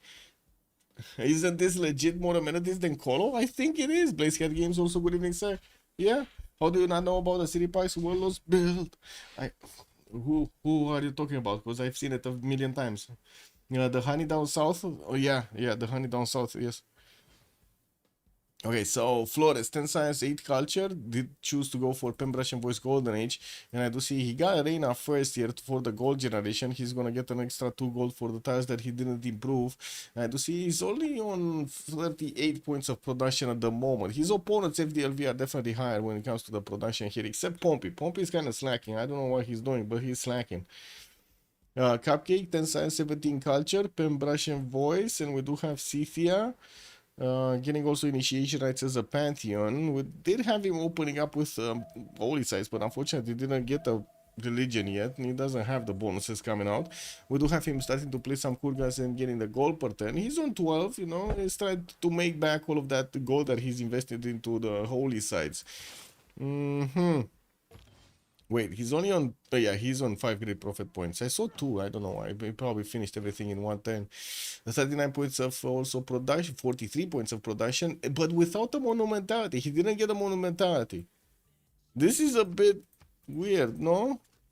Started of holy sites, wants to get great profit, well, takes a turn to the right and actually goes pen brush. Was this a mistake? Chat? Did Cupcake just misclick? Was this the biggest misclick? Oh my god. If he, huh? Oh my god, man. Start with good evening, sir. Yeah, he's gonna spend. Linda has a good idea here. We'll spend the faith on the calves. Yeah, can definitely be a possibility. We'll see. We'll see if he's gonna do it. He can buy the unit. Yeah, he can. He can. So happy good evening, sir. But the question is, will he buy that many units? Is that gonna be his whole strategy? He's getting his encampment down, and I think he's the only one next to Zulu that's making more on these general points. Already got one of these projects while Zulu is on 3 a turn. Bro, if you put down 4 holy sites, you know, don't click Borneo. I don't know what the hell are you doing. That it is, yes, it kind of looks super efficient. Yes, super inefficient actually. With an I, it starts with an I. Yeah, 4 holy sites, man. He got 4 holy sites, but I guess he didn't go for the shrines. He just like open up. Look at this +4 holy site. He got them in the place of beautiful campuses. How do you drill science into these holy guys? I don't know how you do that. That's kind of like. Is what it is. Anyway, this is gonna have a +3 on the 1-1. Okay, next up, Cleopatra. What is Synth doing? Getting Ancestral Hall. Did manage to recruit Marcus Licinius Crassus. Has Coleus here. And we do have her starting to get quite a few points. She's on 8. She did get the God of War and Plunder. And she did put actually the Government Plaza in between all of those commercials to get the adjacency towards them. 49 gold a turn. 54. That number just goes up by the second over here. We're watching and 46 points of production also. Okay, Corny on 15 science, 23 culture. That's gonna be Canada here, getting his ancestral hall in 4. Oh, wait a second, he's chopping, man. He's serious about this getting faster. Magnus going into Toronto in 4, while he did plug in motion in the capital. Has 2 settlers out going towards the south. And I do see they're gonna take a while until they get to the correct slots. Also, it does have a slot for pyramids. Wow. That's some amazing 9th generation over here. Can you imagine coming out of the tundra and building the pyramids? If you would have told the Egyptians this, they would have been like, bro, that's like not from this planet. Cupcake's drinking too much. Nishisho Chen, good evening, sir. Maybe, yes. Might have gotten a beer or so. Is there any extra appeal for... not really. Not really, unfortunately. Not really. He could make the appeal with city parks if he wants to. I guess we're gonna need to see.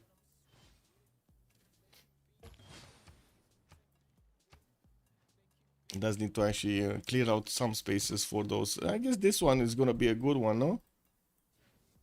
Anyway, it's super hard to push Maori before ballistics. If he tries to push Tokugawa after samurais, he'll need a very good trade. Scythia will have a hard time to find effectiveness. I think so. I think so. Well, maybe Cupcake knows something we don't know. He's going for that second encampment train, second general here. In looks like Sansu is going to be on the list. He did manage to recruit Trum Truck as the first one. And I'm pretty sure he does want to actually get something stronger. As, you know, Burica, so he can build the roads. Just trying to find a reason for this Reina. Definitely have to ask. Yeah. They must be focusing on something for the gold.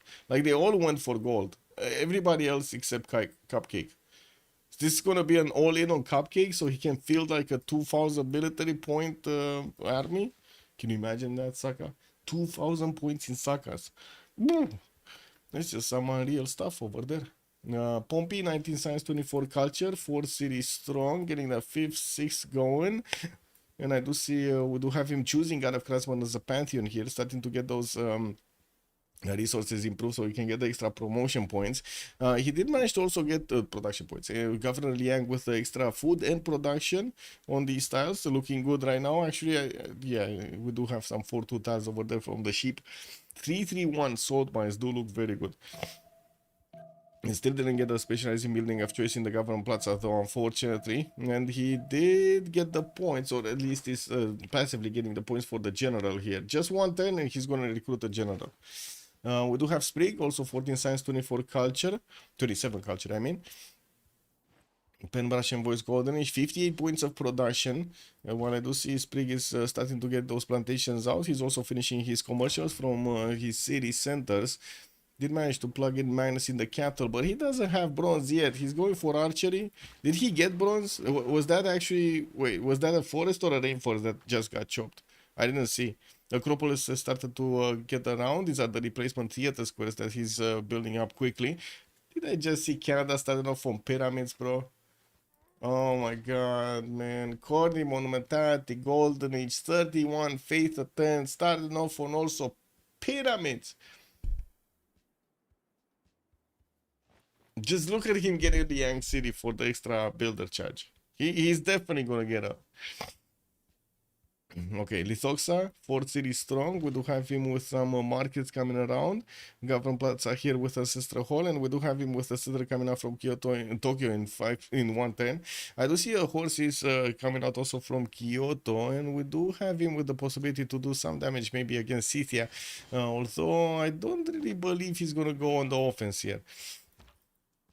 Scythia does have a scout close to the south here of Tokyo, but I do see Lithoxa is going to choose to go northbound. Probably the cattle tile is going to be that destination. Oh no, he wants to go across the river, get close up a person with Scythia. Okay. Well. Cupcake might have a challenge. Tidits Coupe for City strong. Did manage to buy the Luminous Bay over here, and I do see he's also gonna manage to get the Ancestral Hall coming up in 2 turns from his capital. Building up his theater squares. We'll need to get the Mares through, and we do have him still expanding with another 2 settles. Yes, 2 settles. Wakarawa gonna pump out a horse so he can improve his garrison defense everywhere. Did manage to get an admiral to start scouting around in the south. Wait, do I see this correctly? So guys, the whole reasoning behind in the chat over there in the early, like in the last 10 minutes or something, was like, you know, Scythia on holy side, Scythia can pull off good economy, Kurgan, yeah, big punches, and then, okay, holy sites, but then no monumentality, and then chat said, but wait, he's actually gonna go to buy out units with faith. And we see him hard building.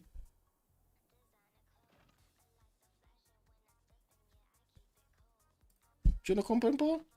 Je ne comprends pas. What is this? No?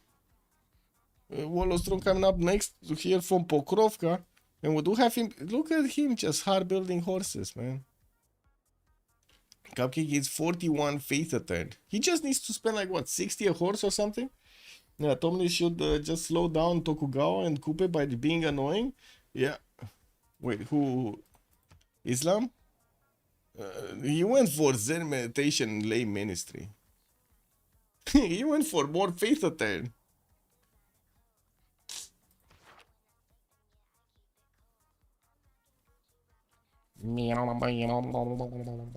Yeah, this is what it is, man. Yes, 4 holy sites into the new meta. New meta. We're seeing history and unfold itself right here. New meta. Yep, meta is being born. I mean, look at this expansion from Mapuche. Have you seen this? 2, 4, 6, 7 cities from Mapuche already. And we do have him on 61 gold a turn. He makes the most out of the game here. Even over Synth, that's on 58. Synth did manage to... Oh, they're passing around the merchants and it looks like they locked him in. Oh no. Nobody's gonna pick one? No, that's unfortunate. That's actually before we didn't have any kind of trader coming up through here. As to the Minato is going to be the first engineer. We do have Zulu with enough points to pick Hannibal Barca. And we do see Sansu did get picked up by Scythia earlier. Canada or Scythia can unlock the merchant with faith. Well, you say that.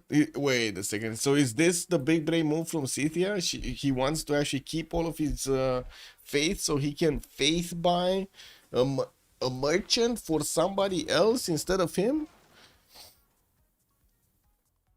What is this? Yeah, what is this gameplay, man? Anyway, it looks like we do have Scythia going against Nalanda here, and I do have to say Maori is exposing his cities on the western side, going past the mountains, and Garawahia is only going to have a one-tile choke point on that banana tile, and I guess the banana is kind of a distraction anyway over there. I'm getting harbors out, and I do see also some lighthouses coming up here. We do have Theater's Quest from Wakarawarewa, and I do see horses from Kapiti. Victory in 3 getting established over here. Okay. In Canada, what is he splashing around? Oh, he actually got horses out. He's gonna hunt out the Maori scout that came to say hello. Well, I guess he didn't want that guy looking too close to his cities. Wait, did he just took out one of his cattle tiles so he can place a 2 adjacent theater square instead of a +4 adjacent theater square? Oh, and instead of improving that tile as a pasture to get an extra amenity? Yeah, he did, man. I think I understand now why Cupcake shit talks everybody in chat. The guy just lives in his own world. I mean, that's what we love about Civ. No, everybody can express themselves over here. You build an empire, no? Something you don't get to build actually in Civ 7. It just gets torn down 3 times a game. Owning horses on Coupe just isn't wise at this point. He will have the toss soon. The toss? The Protoss? He will have the Protoss? Wait, did they make Protoss come through in this game? Is that like the Borgs? Only Cupcake gameplay fail fast because he let anyway. Just deliver. I mean, to be honest, I don't think he's gonna ERL here. My 2 cents on it. We just need to figure out what he's planning, because it looks like he has a plan. Don't get me wrong. Oh, the toss. Oh, I see. Okay. It's already 10:40. Nothing will happen. Yeah. Kind of looks like it. There's still a bit more production, quite a few more production points on FDLV than we do have on the side of COC. And looking at looking at Tidits here, he did manage to get those horses to push back the Mapuche warrior. There's also an Egyptian scout that just pillaged his horse pasture here. Getting his mares out, getting also Pingala building in Garuahia. Will get a nice campus spot next to that capital, and did manage to also get those extra production points coming out from his resources here, or I should say features. Engineering importance from Tirits, while I do see Lithoxa is already banking on feudalism. Actually, most of the players are getting their feudalism going. So many new horse archers and also horsemen are coming around here from Scythia. But I find it a bit weird that he's going Nalanda first instead of using this much flatter terrain to go against Japan. Before Japan gets his, encampment down and actually tries to get a general and actually gets bigger units. Because we do have Lithoxa here with 28 science and 37 culture, 62 points of production, getting another city on across the river towards his opponent. Well, I do see he did actually plug the choke. I really like this from Lithoxa. He plugged that choke way, way ahead of time to keep away Scythia from getting a city there. Or a unit through. We do have him with 1, 2, 3, 4, 5, 6, 7. 7 soon to be cities. Oh, Gorgo. Greece. Greece Gorgo. Getting his markets down. Oh, they did open up the merchants. And Egypt did pick up Ifad land. That's the only one that actually is giving them one extra trade out capacity. We do need to see Marco Polo and Zankian here when they're gonna be picked up. Settlers.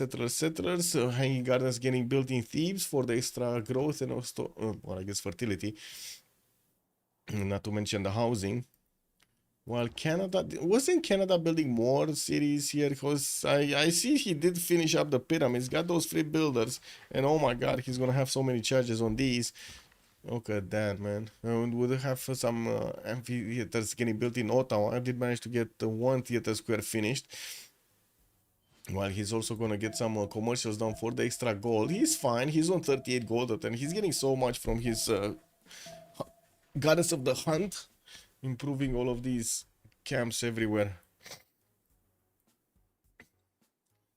Just send armies everywhere to slow them down. Canada will win. In the meantime, we do need to see if they are actually going to make an army. Because right now it's Scythia just walking all over the place. Are they gonna focus everything on Scythia? I guess they could. Oh, look at that horse of Japan just getting spanked back. What is this slinger doing? We got a bit of a kamikaze slinger here coming through. This is one of those witness me guys. And wait, do I see Lithoxa actually starting to pre-build already heavy chariots? Oh, we got him on stirrups in 5 turns. That's quick, and he's gonna get more libraries to get that science further higher, I should say, or higher. With Pingala getting plugged in Shertom League, we do need to see if Cupcake is gonna manage to actually get this going.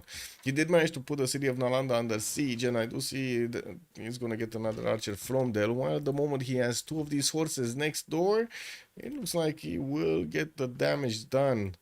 Getting another 2 units, 3 units maybe? I'm not sure exactly how he's going to split this up. We don't need to wait for him to actually click on the buttons. We might actually see them, yeah, 1 moving west and 2 north. Yeah, there we go. Oh no, actually the 3rd one is coming through also. Might want to follow through against Maori? Huh. I would find that unlikely, but you know, this is anything can happen Tuesday. Gorgo did manage to recruit a general of his own. He got Burica. It looks like he's gonna take out Preslav here for an extra city center while he's bringing another city through. Might actually go for the 2-2 base here or on the river on the western side. We do have Egypt actually converting Bologna to her side. And I do see Tirits is keeping Nalanda. Wait, Nalanda is here, no? Nalanda is dying. Tirits is gonna lose quite a few envoys that he placed in Nalanda. We do have him with 4. Not sure if he actually, I'm pretty sure actually he did pre-place at least 2 of them. Not sure if he got all of them. Because, you know, he might have gotten lucky with some missions. Yeah, the position is very culture victoriable. Yes, I agree. Canada's position is super good. We still have a bit of a problem, right? If we do go late game and Pompey does get his sim properly up, we might actually see him take down Canada just with tank armies. Preslav got defeated. We do have Greece succeeding in taking that over. Goddess of Festivals also has a pantheon for him. And I do see he is using Liang City Parks promotion here. Putting it in every one of its cities and trying to get the builders to build up those city parks. While we do have also Scythia starting to actually get a bit of pressure on Japan. Since we do have heavy chariots coming out here, I would imagine it's going to be very tough even with the Saka horse archers to actually trade the punches with night, so early. Drake, good evening, sir. Tuesday? Yeah, I mean, I know it's Sunday, but I guess Tuesday was just, it just rolled out the tongue better. I think this is the best case scenario for COC if you draft like this. Wait, what is this? Ritoxa. He posed. Wait, is this PP emergency? Or did they F up somewhere? Uh-oh. Uh-oh. Yeah, we got a DC, boys. And it's not a comic. It's not DC Comics. I agree with this, but I think the draft is already delusional that even in the best case scenario, this won't work. Well, this is why it is interesting to watch. Yeah, exactly. I mean, we're watching some experiments happen here. I don't know what you're saying. I like it. I like to see experiments happen. Might as well see them right now than see them in the finals, no? Or in the semifinals.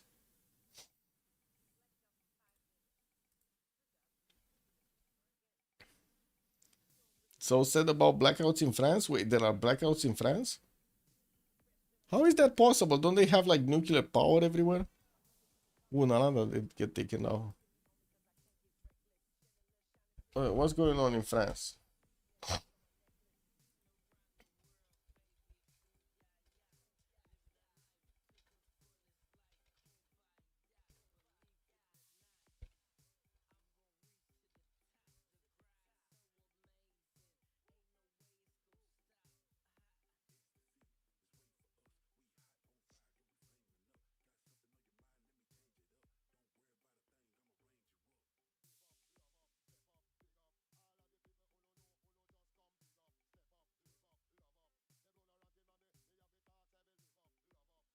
I'm the prophet. I found the win. Kick. Okay. Maybe internet outage in France and then Canada culture victories. Yeah, he did call it out, man. He did call it out, but it's fine. Pompey is rejoining. It was just a quick fix. Colossi. Man, like these people are gonna drive themselves crazy of happiness here.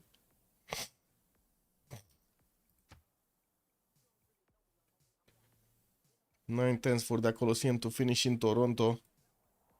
I do see Montreal is gonna get Liang in 2/10. Halifax is gonna get the Pingala into here in Halifax.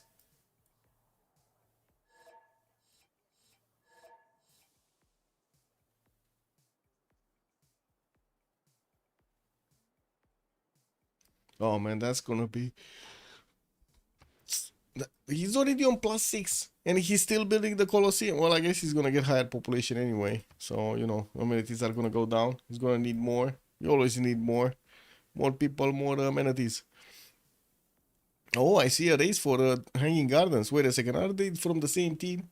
Why is Synth and Mapuche building Hanging Gardens? Wait, is Mapuche gonna chop this? He's gonna need to place that Shimamul, no? Kind of seems so. We need to watch this. This style is gonna look amazing when he's gonna get that Shimamul built. Nice team play. Yeah, they're definitely talking with each other. Yeah, there we go. We got the Shimamul placed. Boom! 3 extra culture. Very nice. And 2 of them. I actually got 2 of them. Where is Flores? 46 culture, 28 science, 89 points of production. Ah, he did manage to get now on the average side. But I do see Cupcake and Synth are both actually lagging behind with production on 60 each. We did have Nalana be taken out by Cithia, and we do need to see if he's going to start pumping out a few more settlers. Because that kind of looks like it's going to be a problem. He does need more cities, just raw cities. 5 cities, just probably not going to cut it. We do, unfortunately, not have that much of a good land here. Could get a connection city in between Nalanda and Sherton Lake on the stone tile. And from what I do see, could definitely place more over here in the south. Fortunately, the land just looks bad.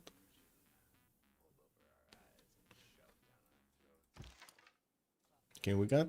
Wait a second, is he switching? Was he pre-building heavy chariots, Lithoxa? Now he's switching to warriors? He wants to get the samurais out. How much faith does he have in the bank? He's on 115 in the bank, 44 a 10 here for Cupcake. He's definitely spending it on something. Did we get a third religion? No, doesn't look like.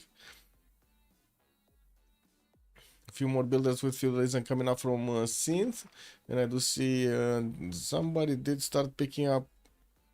No, no, they didn't. I was watching, maybe somebody picked up a scientist, but no, they're just not getting those campuses yet. Nobody's making engineer points. LCD is going to be the next year, and it looks like Zulu is going to have the points in 210s to recruit it. While I do see also he's plugging in motion in Quaducusa and is managing to actually get to that, say that city of Nongoma towards the western side, giving him an opportunity to go against Canada here. We do need to see if he's actually going to start being aggressive, because he kind of needs to. He's getting that item working in 1, 33 science, 34 culture. I don't see Corny is only on 19 science and 37 culture, but he does have that, beautiful empire of his. Only 82 points of production with 40 faith a turn, building up the Colosseum from Toronto. Probably going to start chopping it quite soon. The mines are amazing on Canada. He does get an extra point of production there, and I do see he's getting that apprenticeship in 210, so that's gonna be a nice bump in his production number. Okay, all of these units of Nalanda, where are they gonna go? Is this gonna be the great invasion of the Shaka Empire?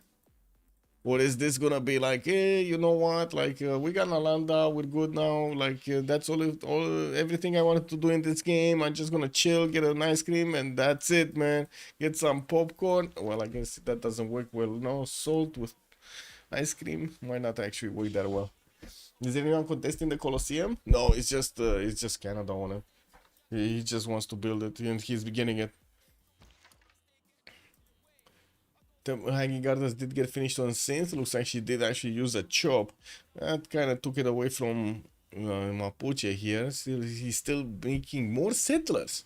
And Gulu Mapu getting another settler in 3 turns. While I do see Magnus is getting plugged in Willy Mapu, definitely needs to get an army of builders to start improving all of this territory up. I guess he does have good numbers here. 28 cents and 47 culture is not that bad at this point in time. Not to mention pretty good production number. Tirits is already on 123 production on just 6 cities. While he's starting to get those campuses down, he did build up his Mare count and started getting those extra culture and the faith points going. While I do see he's defending himself in the city of Vengaruahi, I think Citia realizes that he really cannot go through the defenses of Maori here. Like, this is impossible, no? Going through this one tile choke. Also rivers, mountains, blocking everything. He cannot even pillage the freaking harbor. I guess he could pillage the theater square, but that's not going to give him that much. Extracting the culture. You guys still didn't answer me. How do you extract culture from theater squares? How do you do that? Kutuko Pange? What do you mean? Opange is here. Opango is here. It's Maori. Maori is a flat hard safe to invade. Yes. I do see also he's getting Stonehenge here from his capital. So he does want a religion here. And we do have him still making some of those harbors so he can get the gold per turn going. Right now he is only on 43 gold a turn, while his opponents are like 57, 71, 83 on Flores. Like, this is amazing on Otaro. That's so much gold per turn. Can they even do stuff with their gold per turn? Look at that. Look how much gold they're keeping in the bank because they cannot spend it. Kick double. Beating the crap out of the actors, of course. 1G, good evening, sir. Well, I mean, how do you extract culture from that? I don't know. Like, it's not like you squeeze them, shit comes out. He has so few tiles to even pillage, and he keeps all his forest intact, so it's always rough terrain. What do you mean? You rob the culture? Take the art, take the music. What music, man? What are you gonna do? Take the cello from them? Take the guitar? Oh, they don't even have guitars at this point. I don't know what music. Drums, maybe? Weren't they like beating on like wood or stuff? Anyway, for a puddle map, it has been pretty peaceful. Yeah, nobody actually got, well, except City, nobody actually got that many units. And it looks like Opango is going to be the target here. Cupcake is going north. He's going to grab a banana on the way, get some iron for those soldiers, and then he's going to smack Opango down. Take the cello, take everything. What the fuck? What is good evening, sir? Drums and ancient string instruments. Yeah, the one string. Oh, that sounds like Civ6 music, man. Oh, man. Yeah, the bad ones. It is what it is. Kind of hard when you're doing easy music. Markets coming out from Halifax here. 2 10s for a setter from Toronto. Wanted to see we do have markets also from Montreal. What do we have here? Greece getting those Acropolises down, and it looks like Zanzibar. Wait, did he get converted? No, nobody actually converted it to their side. We do need to see who's gonna get those extra amenities there, and we do have Lian getting plugged in Mycenae. This is like the city park one, so he's just puddle jumping everywhere, so he can get the improvements. Thoughts on Coupe going war mode? I think he's gonna be peaceful these days, to be honest. Uh-oh. Wait, I say that, and then I see warriors are getting built from Mangarwa here. But to be honest, he kind of needs to get Topango defended. Wait, he doesn't know about these units. I don't think he knows. Uh-oh. Did he get a whiff of that horse? Did he see the horse? Is Tirit's gonna know about this? Is he gonna switch production number or something? Golden City State outplayed Saint? Okay. Wait, there's a highlighted message somewhere? The Bard instruments, yes. Wait, Coupe has been forced yet again to go towards war and get Crusade or Defender of the Faith. Did he get Warlost Throne? He went Ancestral. He didn't go Warlost. Yeah, he went Ancestral Hall, so no. No Pango. No Pango, no Pango. Yeah, that's kind of sad city. Only 26 on the defense. Farms are ready for the Scythian horses to just feast on. And Opango is also gonna be on a science mark here. What is he? He's on a market. I mean, they can defend themselves against the Scythian horses with Mercury. No, that's deadly. You just throw that stuff. That's a dead Pango? Yeah, that's a dead Pango. Yeah, the ponies are gonna run all over that Pango. It is what it is, man. Completely dead Pango. Yeah. Hey, look at that. Japan is actually lashing out against Scythia. We do have him upgrading some samurais. While Scythia was trying to get to the city of Osaka, that's a dead end. Look at these horses. They're basically dying, attacking into city centers here. Encampment training projects also coming up from Japan. What I do see, Arena of Athens is the next merchant. Looks like they just picked up Biero de Bardi and they got rid of it. I do see Burica did get picked up by Greece, El Cid by Zulu. And Coupe just got a prophet. But he didn't get the religion. He just got the prophet. Is he like playing with the prophet or something? He could activate it. He's just choosing not to. Wait, another city state died from somewhere. Hattusa is getting killed by one single Mapuche horse. What is this game, man? What is this game? Oh, this one. Fez did get taken out by Corny. That's where those horses were going. I see. And he started off for his industrial zones. Did finish at Colosseum to get them the extra amenities. We do have Canada here. 40 science, 52 culture, 130 points of production. He's actually keeping up with TDs quite nicely. Except the culture. He definitely needs more culture. Shouldn't be a problem as he's getting these... how to say, these theater squares and the amphitheaters. He's gonna start rolling in the dome, and he's gonna get those great writer points. And I do see Canada right now is just on 2.3 points at the moment. Mount is on 2 of his own.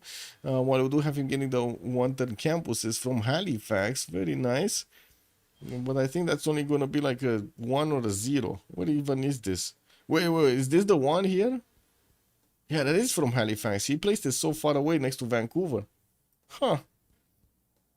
In 10 turns, Maori will have to deal with Malones. 10 turns? I don't know, to be honest. You see? Is this going to be an aggressive Mapuche? Because it kind of looks like this is a very peaceful and expansive Mapuche. I don't know what to say. He's more worried about, you know, fighting wood than actually fighting his opponents. Or maybe he's thinking wood is his opponents. He's chopping, you see, like he's definitely fighting the wood trunks. The tree trunks. Got the Saints also starting on some heavy chariots. Looks like she's going for Hansa here with the Mariano chariot archers. And I do see she's still finishing up all of those markets. Getting an encampment from Shedet. Doesn't really feel the pressure from anybody, to be honest. And of course, since Flores is her ally, shouldn't really feel the pressure. We do have Gorgo on the eastern side, which is going to be an opponent. But at the moment, no army from Gorgo. We got only a few horses that are going Bologna, but he got pushed out. Bologna is too big. Show the attack Maori City. That's gone. Yeah, I'm sorry. I totally forgot about this. That's gone. Yeah, that's a dead city. Yeah, it just got taken down. Looks like Maori over here is gonna have a bit of a problem with Scythia. Cupcake is not letting go. He's just getting horses everywhere, getting aggressive. Yeah, he's on 49 faith attack, 45 science, 51 culture. Engineering, mercenaries coming through. With only 77 points of production, though. That's way lower than his opponents. And what's going on with Synth? She's only on 69 points of production. This is a city count problem. She's getting 3 more cities, so maybe she's going to catch up in the long term. But now, we do have her slacking behind. Did manage to get 67 gold points a turn, though. Sprig is on 49. Did also manage to get over 100 production. And I do have to say, look at the production numbers on FTLV. They really look better across the board here. Show pop on Maori City.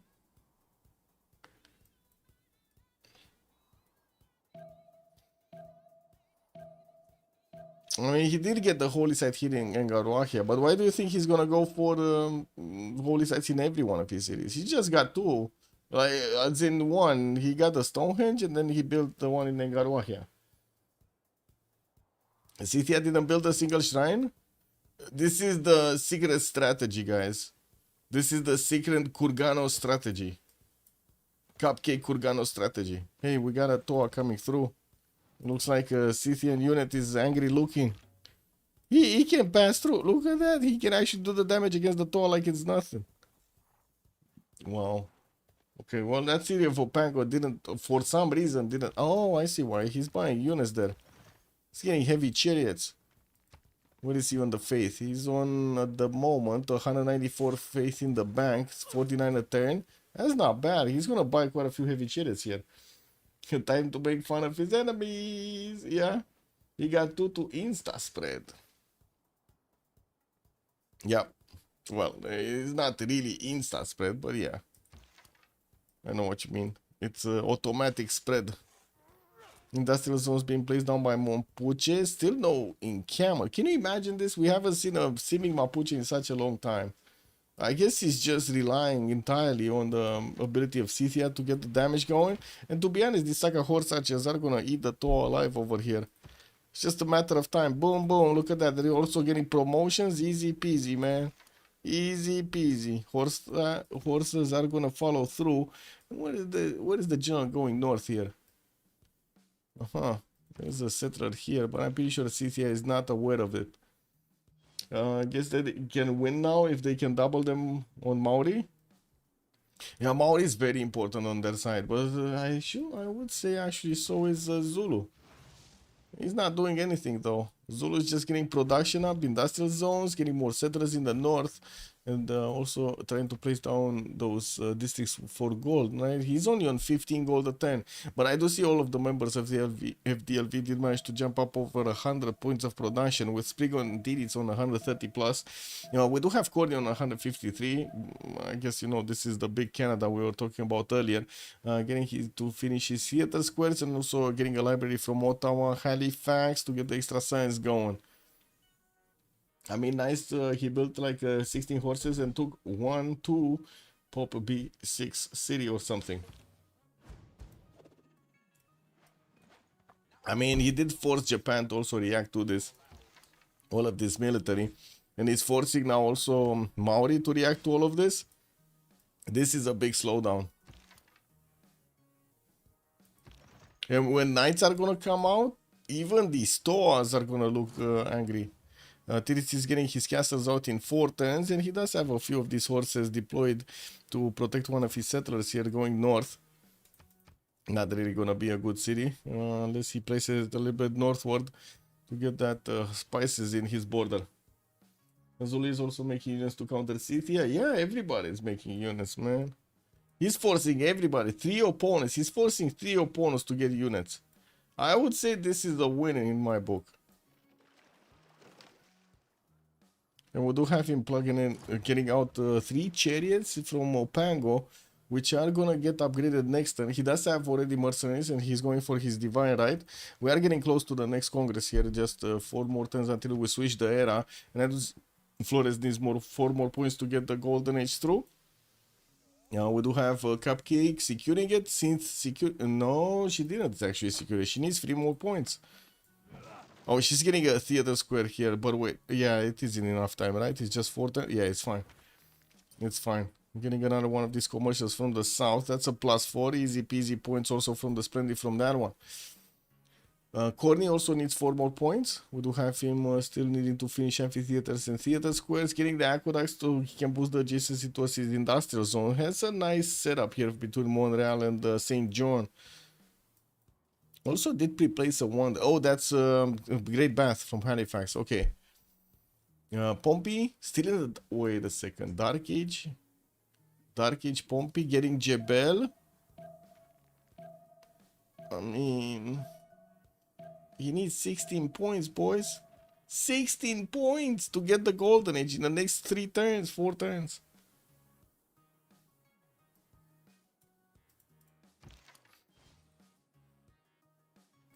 That Toa can die to shots? Yeah, but now walls are up in Engaruahia and it doesn't look like he has multiple shooting solutions. What he is doing is trying to get the heavy chariots from Opango to turn into knights, and unfortunately it looks like the third one did not get built because, well, he had iron on his in his coffers. Couldn't he have given that away maybe? Yeah, he could have actually. He could have given all of his iron away to Flores, so this doesn't happen, but this happened and he didn't. Anyway, Mapu did get another settle. Mapuches want to build another one. 2, 4, 6, 8 cities, 9, 10 cities, 11 cities Mapuche here. Flores is going to get quite a big empire. And what I do see on the other side, we do have Sprig managing to get to 150 points of production, still getting his aqueducts down, and did get a few of these hoplites. He unfortunately is still 2 points away from getting his golden age bonus. We do have Lithoxa also managing to secure his golden age. We did have him defending himself against the Scythian attack, and it looks like Scythia is still actually walking around some of these units and trying to get into the archer line, trying to smash through these samurais. We do need to see the Scythian knights and how much damage do they do. A lot. I would say the answer is a lot. So much damage against Maori's units. And this is even without the +3. Always wait. Oh yeah, I see. Never mind. I didn't see the drop down properly.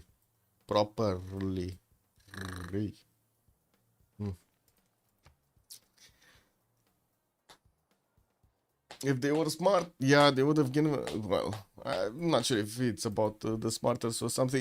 I think it's more related to time pressure than anything else. But sometimes you just don't have time to make all of the decisions you want to have. In the turns are moving so quickly. +8 per turn, maybe with warlords and 3 mines, in which case it would not matter at all. He has +5 now and a general, not in range. Yes. Yes. So this is going to be a 67 attack strength knight when he's going to get into the adjacency of that general. Hopefully nobody's actually going to step on it. And I do see Scythia is going to lose the city of Opango before he actually upgraded the heavy chariots.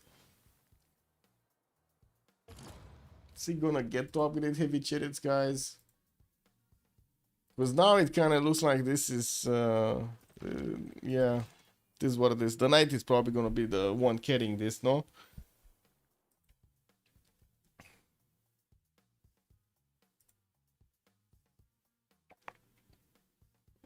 And my worker can chop a couple out. No, it flipped.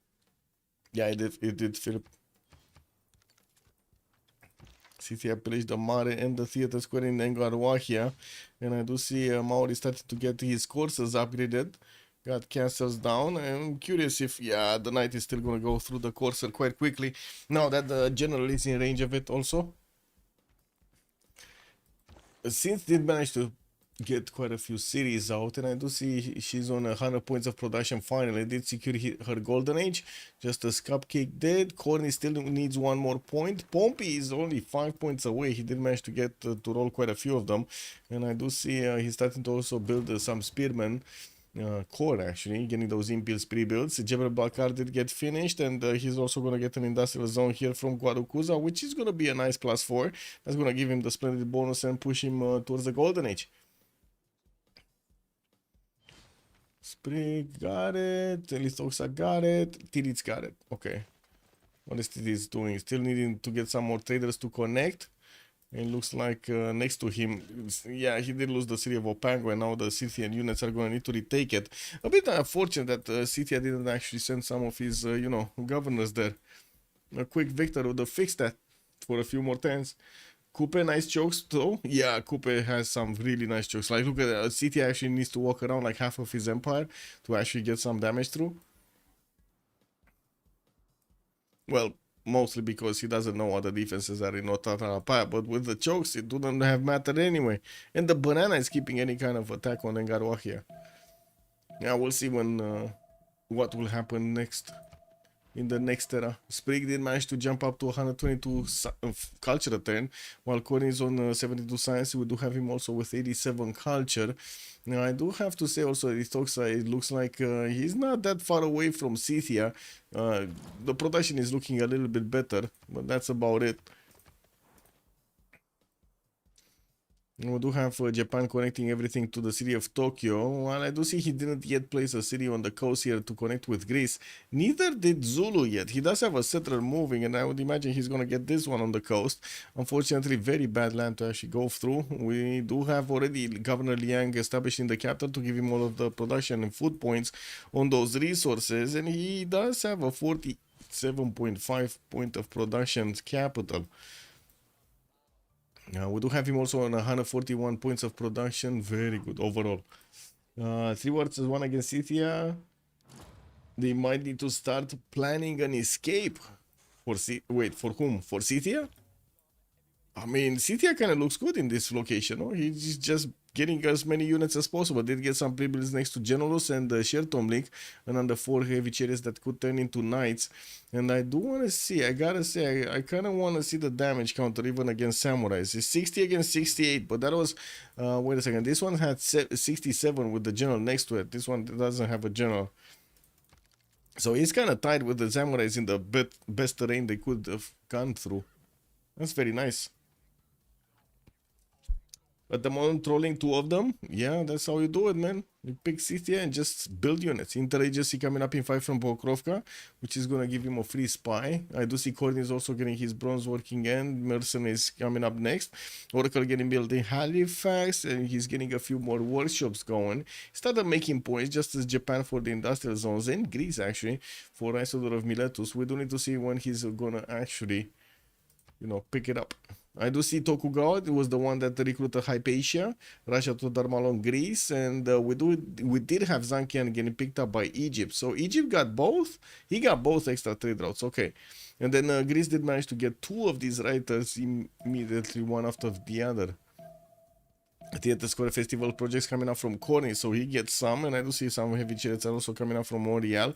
At the moment, doesn't really look like he's worried about anything. It will take a long time until any one of his opponents are going to get through towards him. It doesn't look like even they're thinking about it. Like Pompey, for example, is not actually giving any sign that he's going to start building up an army anytime soon. Even though we do have City on the east doing bad stuff. Is he escaping to Mapuche? Looks like yes. Are there any Mapuche units coming to Coupe from the... No.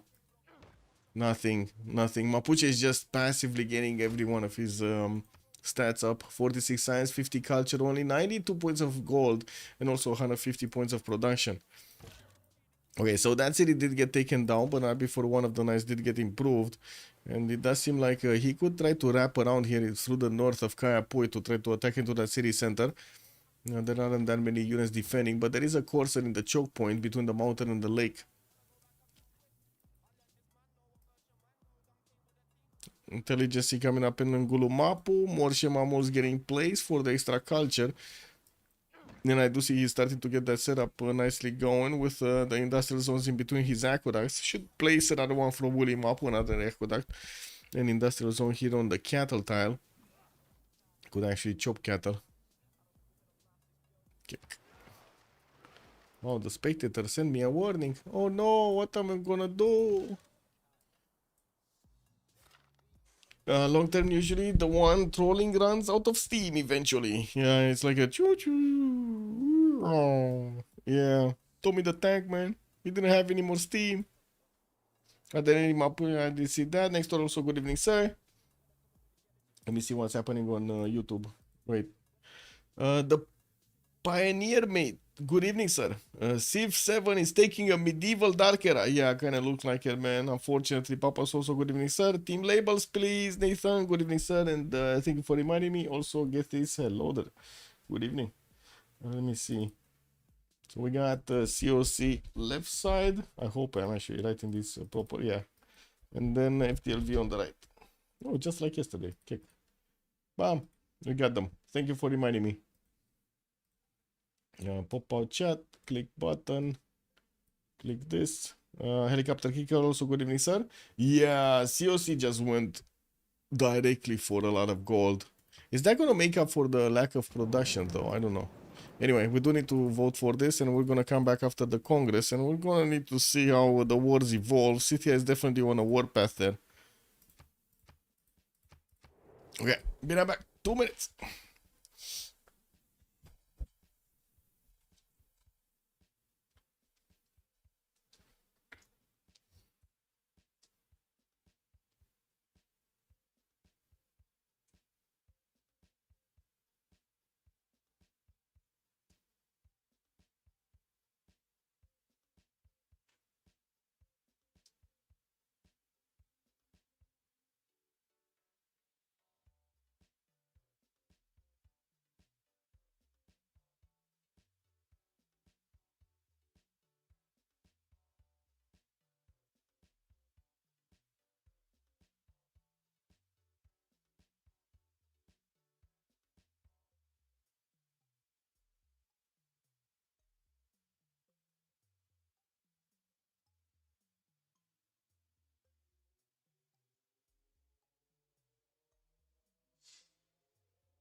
Oh, kind of need to wait a second.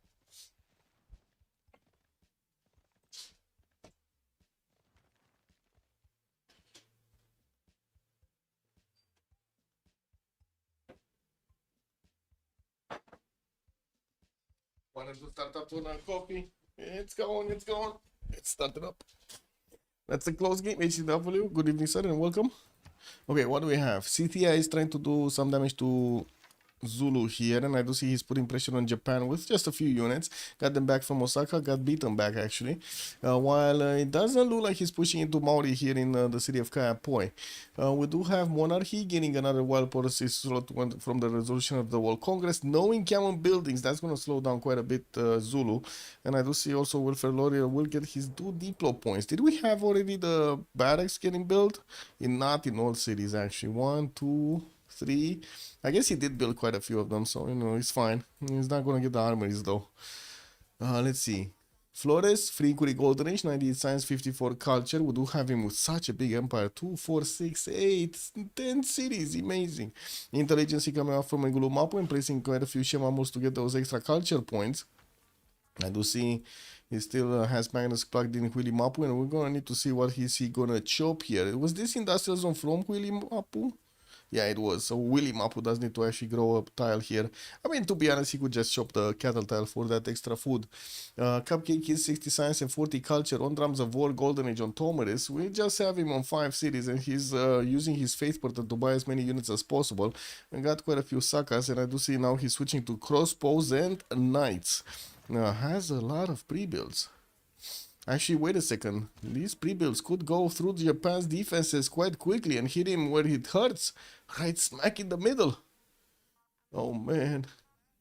That's gonna look like shriveled and to the right over here. That's gonna be nice. Not cool. Not cool.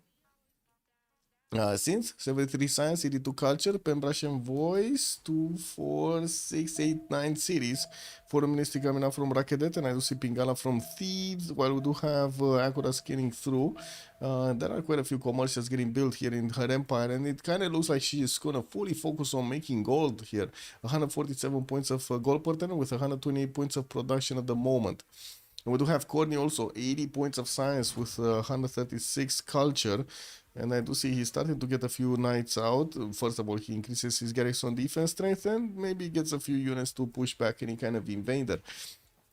We did have him also jumping over 200 points of production. He's the first one there with also 56 faith points. Switch from that monumentality into a Pembrasian voice. Pompey, 65 science and 78 culture on a Pembrasian voice. That's, I gotta say, that's very far away from Corny. And we do have him on just 157 points of production. Wait a second.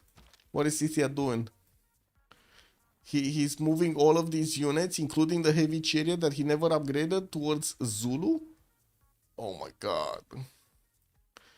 Dun dun dun dun dun dun dun. Well, Scythia is just going everywhere, man. I love it. I love it. He's just going everywhere.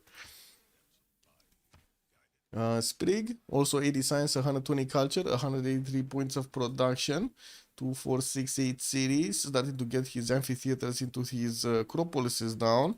And I do see he did pre-build a few heavy chariots, but it doesn't look like he's attacking anybody. Has Egypt next to him that he did actually recruit the units of Bologna, levied them. There's also an Egyptian swordsman. Oh, this is an ancient Egyptian swordman. Just training the other ones, the levies. Still no massive wonder from him, getting his intelligence in Sparta in 3 turns. He did manage to get to 77 gold a turn, so at least they do have gold to upgrade stuff, while he's building up a big farm range here. Unfortunately, he has a single tile in the middle of a rainforest. What is this? Man, this is what is this? Is this gonna be like a park or something in the middle, or is that gonna be another farm? It probably will be another farm, though. And these are going to be mines, right? When he's going to discover uranium, aluminium, and niter, he definitely needs to get these into mines. Anyway, Lithoxa on Tokugawa, Free Inquiry Golden Age. We did have him. Where is Big Tokugawa? Oh, here. We do have him getting pushed by Scythia. And the question is, will he withstand this attack? Because it kind of looks like he's getting his theater squares down. Oh, lol. KW, man. He's not building units, guys. Is this Lithoxa not actually reading the map properly? Oh, wait. He did manage to get a knight here. So at least he did get another unit to build a wall. And we do have Cupcake missing a general. Where is his general from this side? Oh, it's here. That's not going to work out well. These guys are not going to do anything to the samurais. They could catch these units, but that's about it. Anyway, Tirit 63 science and 93 culture. Pembrasian voice Golden Age on Maori. Unfortunately, he lost one of his cities, Opango, and I do see he only settled 2, 4, 6, 7 at the moment. Getting an encampment from Otatarapa and getting another theater square from his captor so he can get that Maref through. While he did get a spy, we're going to need to see where is he gonna place it. We're also coming very close to Newton and Ibn Khaldun here. The scientists are starting to get recruited, and it does look like Hildegard of Bingen is gonna be the next one. Isodor is probably gonna be recruited by Japan. He's starting to make projects for it, and we're going to need to see what is he gonna build with it. And now I do see Lithoxa did manage to build a line of units. Corsas did get upgraded, and Cupcake is just too late on this. Oh, come on, Cupcake. Wait a second. He can do the damage against these courses, but he would have needed the general. What is his general? He doesn't have his general. Is there another general coming? No. Oh my god. He needs at least a project here. And he's not getting one. He's getting more knights. What is this? Oh, what?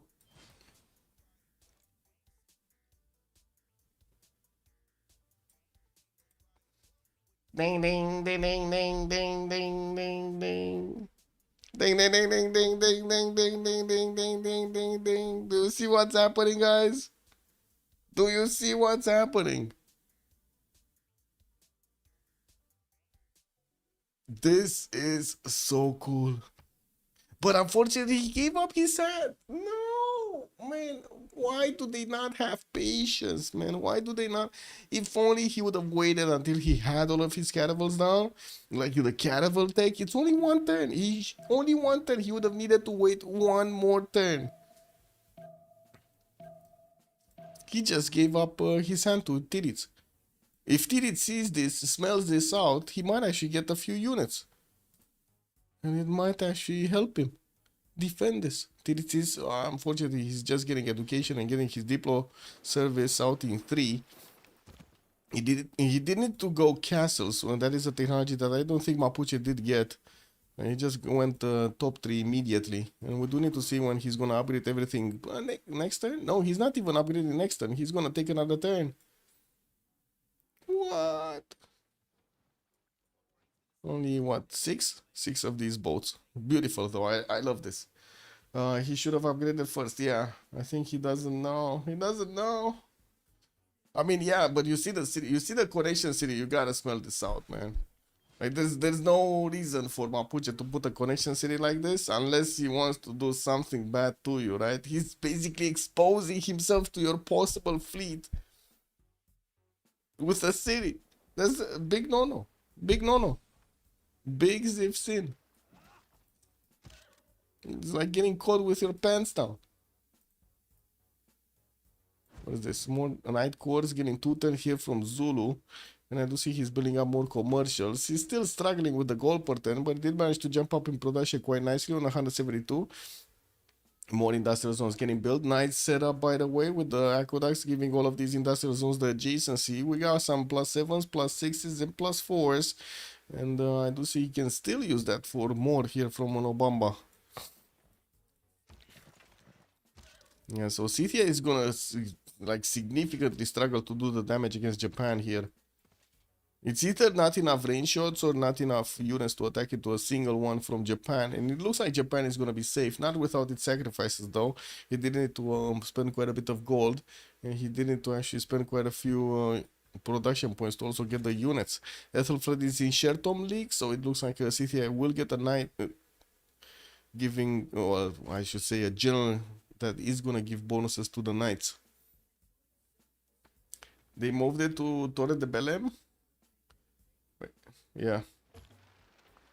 It doesn't work anymore? Nice one.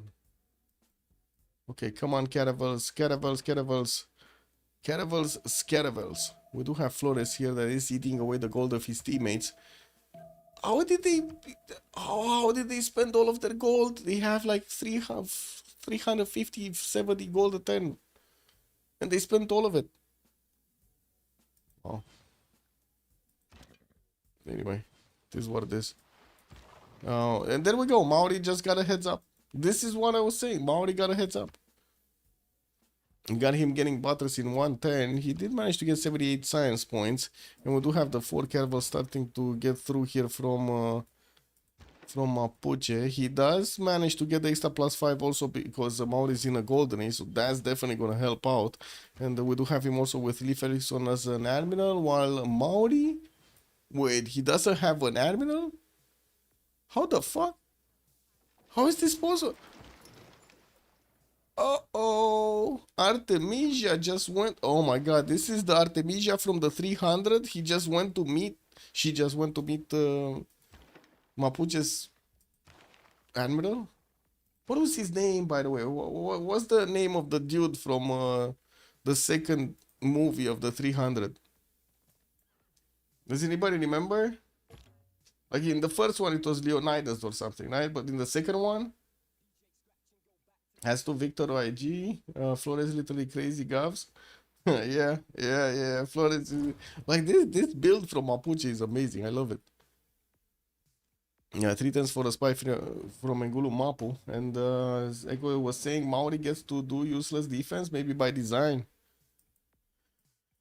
I mean, he's buying time right now. He's trying to get units to buy time. I do see also Mapuche did manage to plug in a spy in the series of Maori, which is probably not going to be matched here. So that's going to be an extra intel on Mapuche's side. And we do need to see if Mapuche is going to manage to get to printing.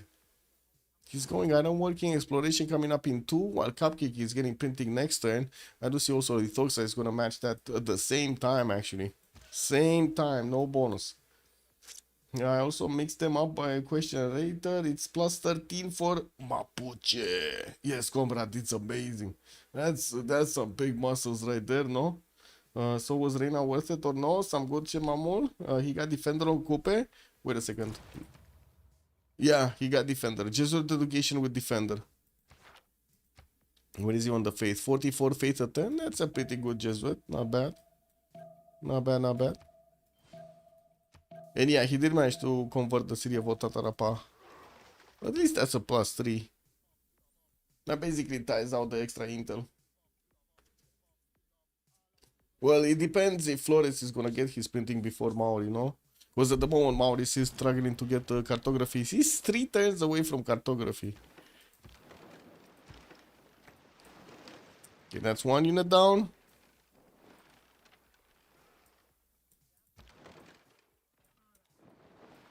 Oh, they're just gonna ignore the admiral. It's useless anyway, right? It doesn't do anything. Just a single promotion over there. It is what it is. So nobody knows how the dude is called from the 300? Yeah, I don't know either. So, you know, nothing to blame. So Egypt has 4 plus 5 comp hubs and 1 pen brush. Yeah, time to queue walls and siege. He's trying to block it off. Well, he's trying. The admiral, yeah, he's definitely trying. I do see Greece is gonna try to get also Huey Teocali in his lake over here. Only have 2 of these amenities of adjacency. We do have also Canada sending some nice towards Zanzibar to plug up the choke. And of course, we're going to need to see how he's going to keep Gorgo away from his city centers a little bit later. Now, we do have also some theater squares coming up from Gorgo to get access to these next writers, and I do see that it's taking it slow. They're taking it very slow to actually get the scientists. Is Canada making 12 points? Zulu is on 7, Egypt on 6, Maori on 6, Canada on 12. Wait, did I just see 2 Canadas? Oh, they switched. They got something done. Never mind. Japan on 4, Mapuche 3, and 7. I mean 7. Yes, 7, and Greece is on 2. Imhotep is going to be the next one engineer, and that means also Tokugawa did manage to recruit Isodor of Miletus. We did have Zenki also get picked up by Maori, but I think he just transformed that one. Wait a second, did he just transform that one into a trade route? He does have Gaius Dulius also for a fleet. Yeah, I think he did transform that one already. Unfortunately, he did. We do have him building some privateers in Engarwahia to try to keep away Scythia from his lands, but this is the danger part. He does have a bit of an issue here with the boats of Mapuche that are going to smash through his galleys. Themistocles? That was Themistocles? It might be. I don't know. You tell me. It might be Themistocles. Took city from Maori, sent units towards Japan and Zulu. 3 people significantly slowed down. Yes, because of Scythia. Scythia did very well here, putting pressure on his opponents. Slowed them down over there. And it does seem like at the moment in the second era, we do have more production capabilities on COC, more gold on COC, and they do have more science with significantly more culture. It kind of looks like COC, the effects of Cupcake are getting seen over here. It's too much sugar. They just went for too much sugar. That was a sugarish cupcake. We have here more night cores coming through. The CTA is trying to get to Kangela, but he does have a night core two night cores that he needs to get through. That's not gonna happen, man. His Ceviche just got taken down like it was nothing. I guess there is another knight that needs to go through the river. And we do have a horse here. And that might be a dead knight. Might be a dead knight. Okay, so Mapuche is still drilling through the units of his opponent. I do have to say Tiritz is gonna get his cartography in 2 turns, and he's building up privateers. Got one with Gaius Dulius to get the fleet out, and that means we do have him putting quite a bit of damage here on the caravels. So at the moment, we don't have any like range units or siege units from Mapuche to take down the walls of his opponents, and Tatarapa does have the ancient walls up already. It is a city that can be hit from 3 tiles though.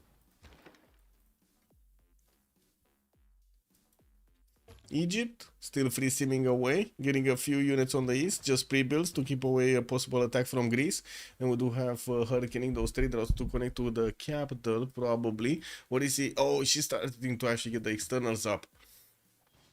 We do have synth over 100 science with 123 culture. That's a Pembrush and voice. And I do have to say, look at this. Pembrush and voice on synth, but Sprig, Lithoxa, they're on free inquiry golden age. Pompey is on, how to say, on Pembrush and voice, and we do have Compe also on Pembrush and voice. That is science that's gonna be kept over here on both Sprig and Lithoxa. That's pretty good.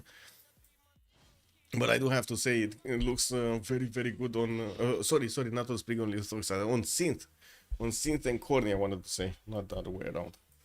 Temenaki did get built in Montreal. We do have some of these extra markets coming through, and I do see a spy from Golgot did get into the series of Canada here. Maybe he's gonna want to put a bit of pressure. Did manage to, oh, Japan's Empire actually did get his Amani inside of Zanzibar to get those extra amenities through. And I do see military engineers are starting to build something. Is this a road pathway towards Canada, or is this just something for himself? Infrastructure for himself. I don't know yet. I guess we're gonna see in a few turns. Okay, what's going on here?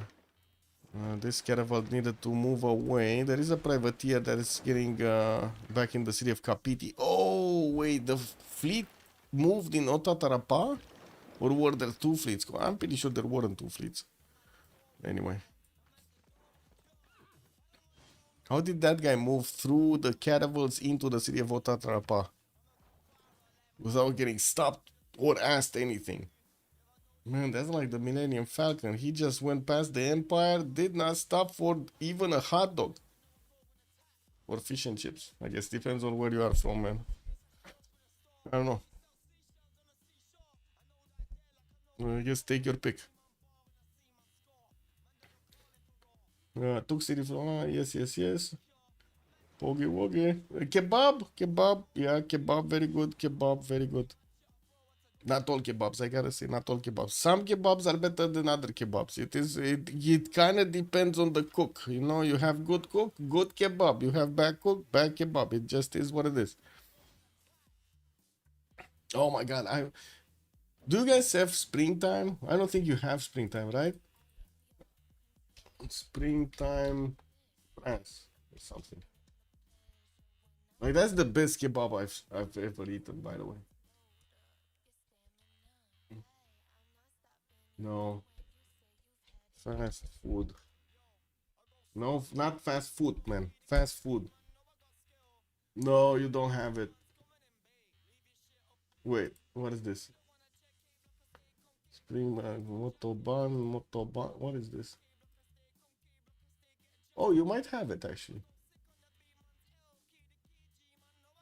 But it's called Little Spring Cake. And it doesn't have the same thing we do. Anyway, this is what it is.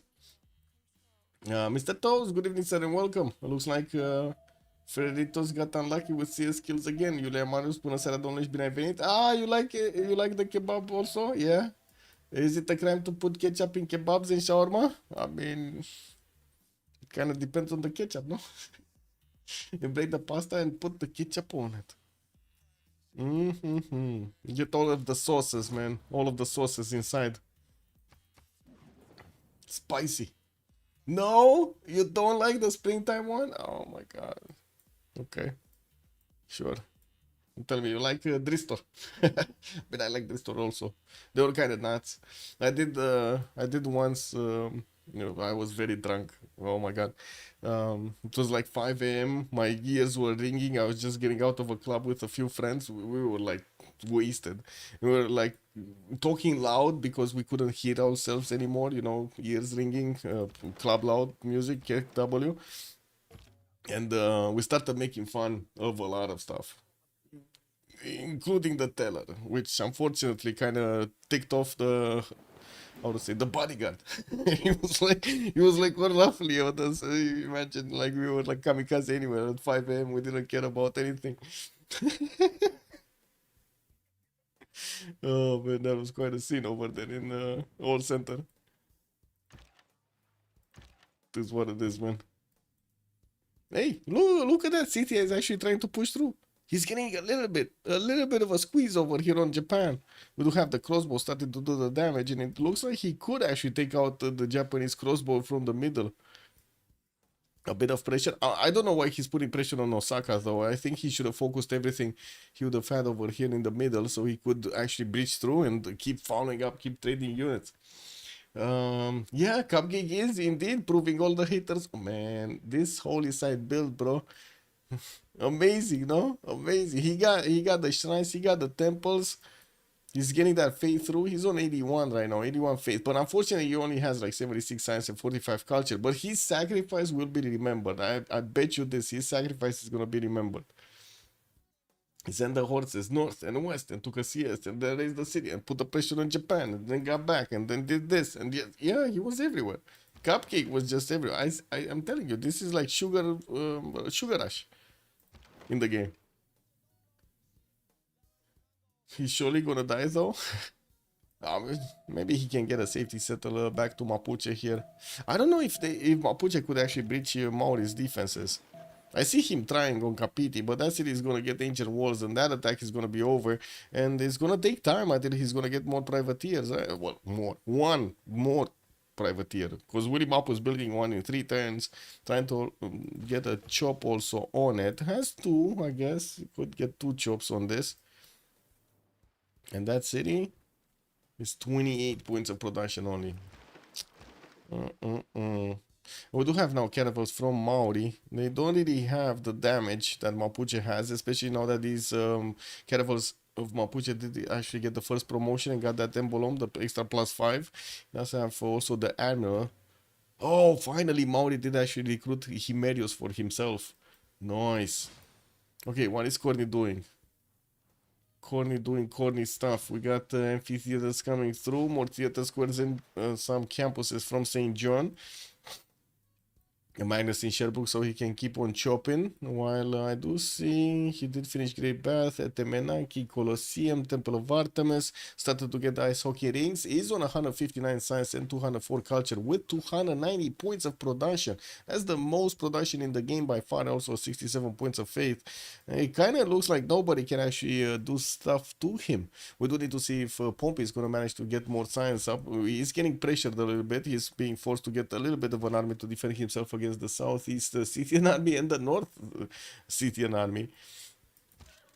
City also putting pressure on Japan, is forcing Japan to slow down. Lithoxa is on 150 science, 65 culture, 200 points of production here, but he's needing to put these production numbers into the knights that he's getting to build against Scythia. Also, Mapuche needs to go say hi. Corny got industrialization. I see those 1-5 mines. Did he? Wait. He already has like this. He already has the extra, no? I don't think he got industrialization.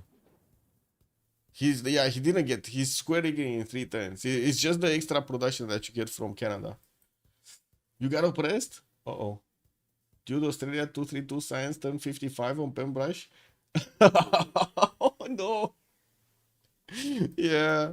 Oh my god, it happened to me in one of the how to say play by cloud games. No, was with Cisco and I spawned with what was it, Nadersha, I think, or Cyrus next to Australia. Man, that Australia had like 80 signs when I had like 20, bro. That was just insane. He had such a god spawn over there with all of the campuses, like insane production from everything. He just couldn't stop it. It's just Australia doing Australia things. Yeah, well, Mace Toilet is not playing more Australia. Yeah, the extra protection on Canada. It's gonna have 1-6 mines. We do have spies getting sent by Cithia. He does need to get the level 2s though. I do see a level 1 here in Tokyo. The one in Yokohama does seem like he's getting the listening post, and this one in Tokyo is getting the missions. And I do have to say, Cithia didn't bring that many crossbows with him. Would have been really useful to have like at least 2 more crossbows here. I feel like I just had a deja vu. I think I said this so many times. Yeah, Australia just doing Australia things. Mornas coming through from Canada, still finishing his amphitheaters. He jumped up over 300 points of production. Man, this is such a good Canada build, I gotta say. This land looks amazing. What promotion on the spy in Tokyo? One sec. Con artist, siphon funds. That's very good. He can keep on siphoning funds at a higher level. Wait, that knight is gonna go down. And now we do have Japanese muskemen also defending this. City is gonna need to get something stronger because that's not gonna work for long. These muskets can definitely pack a punch here. Spy promotions on the map. I guess if we do see spies, yes. No promotion here. No promotion here. No promos, no spy actually in the cities of Egypt. No promo here. No other spy.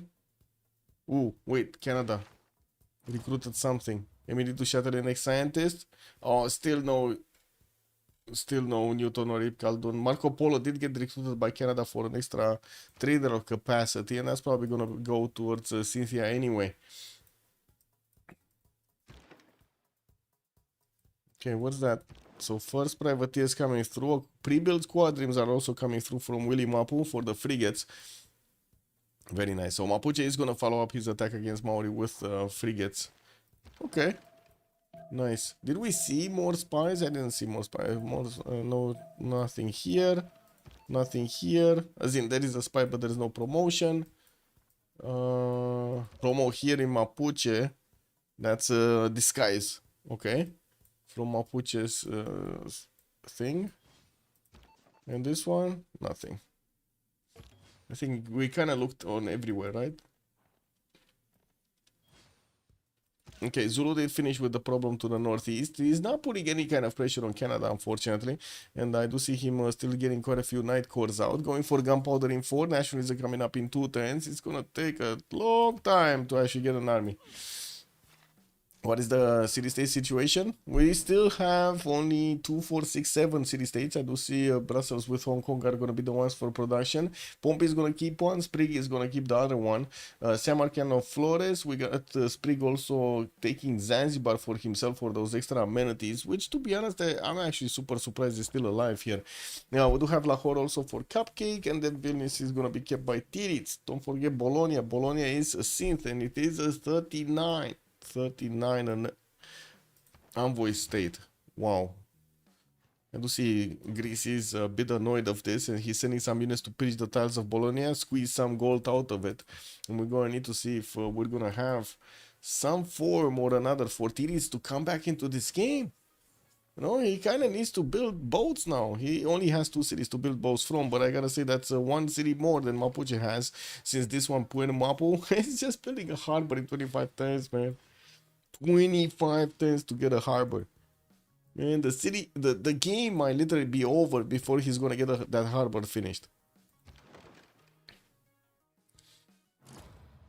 And I gotta say, it kind of looks weird where Mapuche does have all of these units wrapped around this choke point here. I would have expected him to go for, well, I guess one good thing is he does have these reef tiles that he's standing on, except this one in the middle that is the most exposed one. And I was expecting him to actually build a line towards the south and get those range units through. I think actually Maori might actually have this. Might push him back. Let's see. There still is extra damage, actually, significant extra damage on Mapuche, so there is a chance. There is definitely a chance. Cynthia is very far away from Cav. She's barely getting gunpowder in 4 turns. Like, thinking about ballistics for Cynthia is like at least 10 turns from now. We do have also Maori putting pressure on Alanda, which is trying to get some walls up. Immediate buy for another night there. And I do see also Zulu sending some units. Might even take out this encampment. And yeah, there we go. We got some units getting traded away here. It looks like Flores is having a bit of an issue with the counterattack from Maori. He had these units in a very awkward position. And now these privateers managing to do some damage. But look at that. 2 caravels did die for 1. Can Mapuche get another one? He should be able... Wait, is this zone controlled? This cannot move? Let's wait a bit. No, it's not. Okay, it can move. Or it cannot. This is so weird. Okay, Flores got the first frigate. We do have one moving towards Puen Mapu. He's gonna need a bit more niter probably to get the second one improved. And from what I do see, CTI is still keeping up the pressure on Japan here. Still didn't manage to get a level 2 spy in Tokyo, but he did start off on the Siphon Fund mission. So first of all, he's gonna rip quite a bit of gold away from Lithoxa's hands, and second of all, might actually get a spy to level 2, giving him the extra intel on his opponents. Every little bit of help is gonna be welcome here. If tiles give them any bonus, yes, on the defense you get basically the best terrain, like an extra +3. You can see it here actually. +3 ideal terrain. That's what you get. It still works a little bit, like, especially these close battles. Every point counts. Every point counts.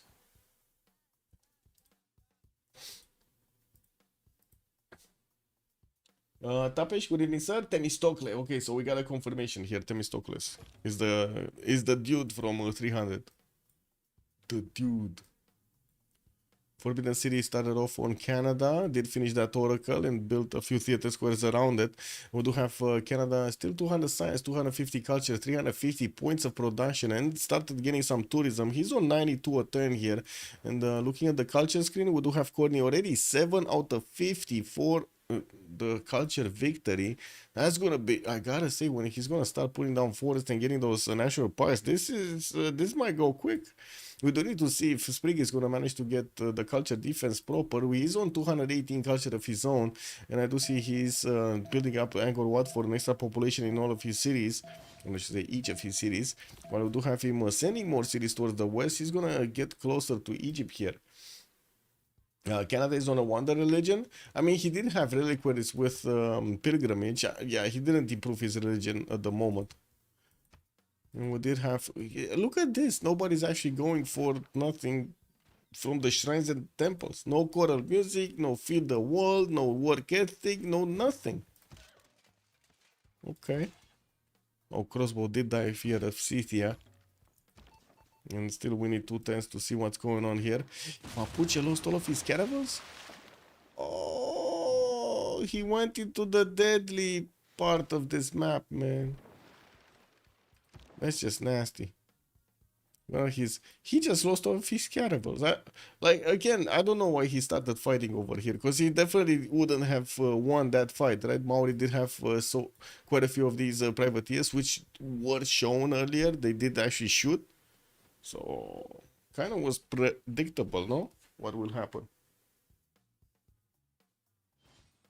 He thought too highly of his own boats. Looks like the city of Nalanda did manage to successfully defend itself, gaining the ancient walls next turn, and will need to figure out a way to push back the Zulu Knight Corps from his side. They're still much stronger than his knights.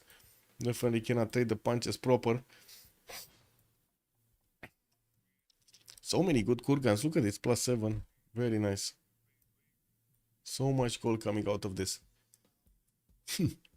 And still Cupcake is negative gold a turn. But look at Synth go. 325 gold a turn. We do have her making more gold than her opponents combined. Getting those universities up, getting the science also higher. She already is higher than 3 of the members of the FDLV. That's before he's also going to finish all of these universities and the new campuses coming up from Rakedet, from Swenet, from Abydos, that's from Hansa. So much more science is going to be added here so quickly on Synth when she's going to manage to build everything, especially with that production and the gold per turn. She's almost buying 2 libraries a turn just with the gold. Yeah, had a very small window. Mapuche and lost the advantage within a couple of turns when they settled. Wait, who? What? Does Canada have Brussels? No.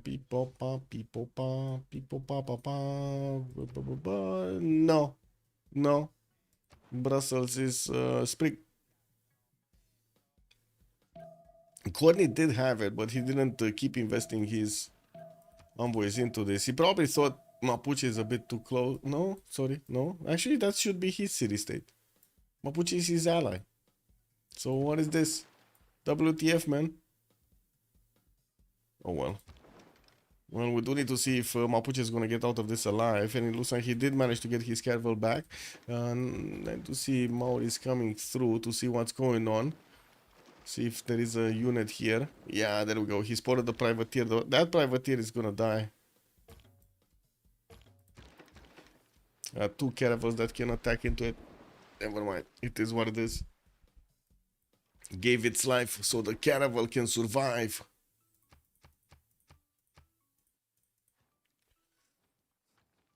Nobody got Crusade. And Defender of the Faith is on Coupe. He got a +3. Florence is frauding? What is it? What do you mean is frauding? What is he frauding? What is he frauding in? What's that?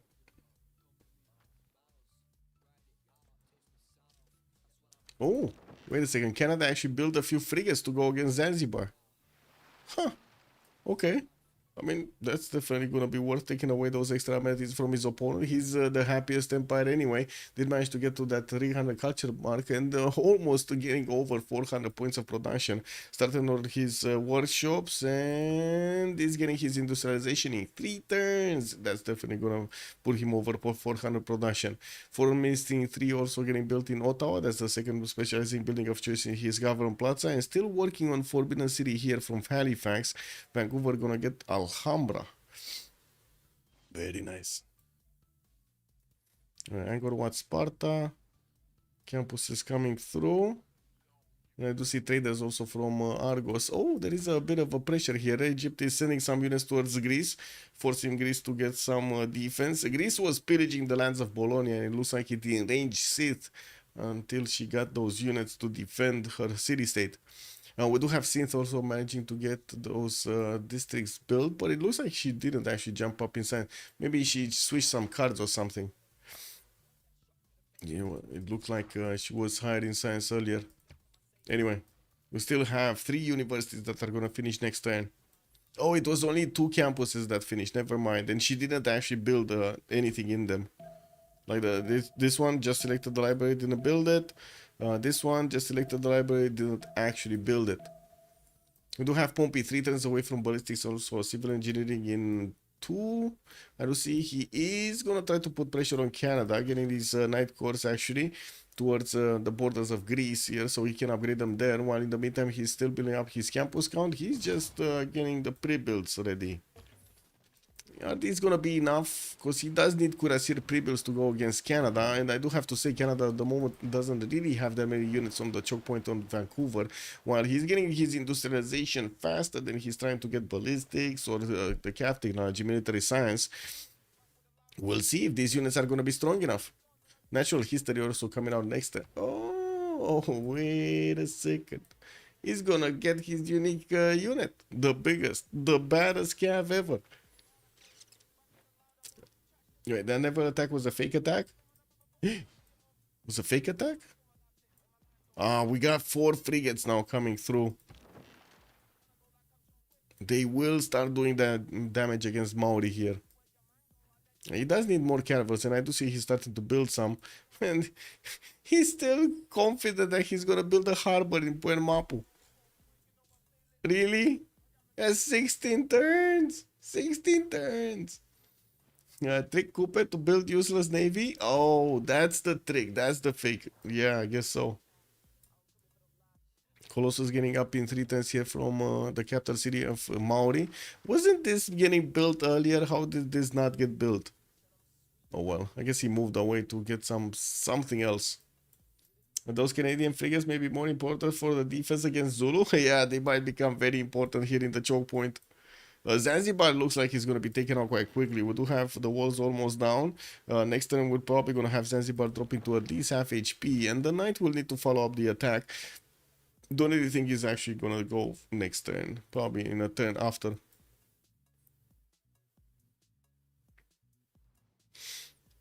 I think the question that we need to ask Canada, is he gonna smell this? Like, is he gonna smell Pompey coming through the forest? Because he doesn't have a single unit that has vision over what Zulu is bringing to the party here. Is he gonna be ready? Can level up against Zanzibar? Yes, I mean, it will grow and get more production to finish the harbor with the builder. Making the mines. I mean, yeah, it's still 16 turns, bro. I was thinking maybe some quadrims would have been nice here. You have this one doesn't have movement. This one doesn't have move. Oh, promo. He didn't get Victor with the extra promo on it. That's immediately these frigates already get extra damage against their opponents.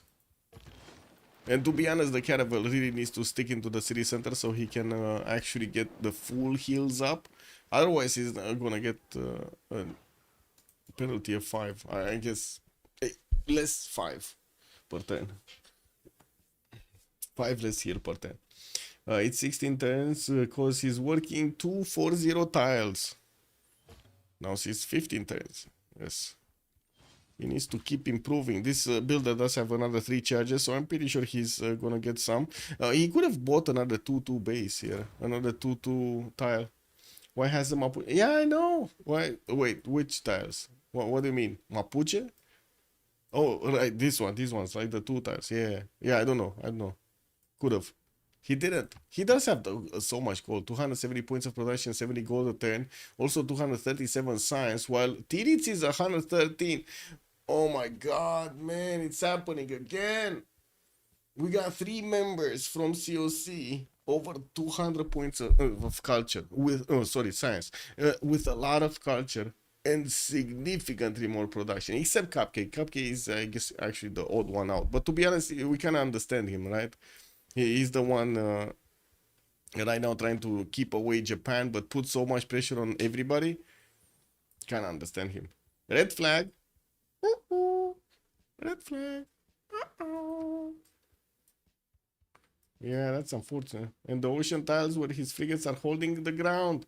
What he fly needs is to chop the harbor. Yeah, because he needs the housing. True. Check W. Check Maximus. Let's see. Opal, improve it, man. You gotta improve it. What is he waiting for? He moved. He has his mouse here. What is he waiting for? Is this like you need preparation to start the mine on the opals? Is there like a ritual I'm not aware of?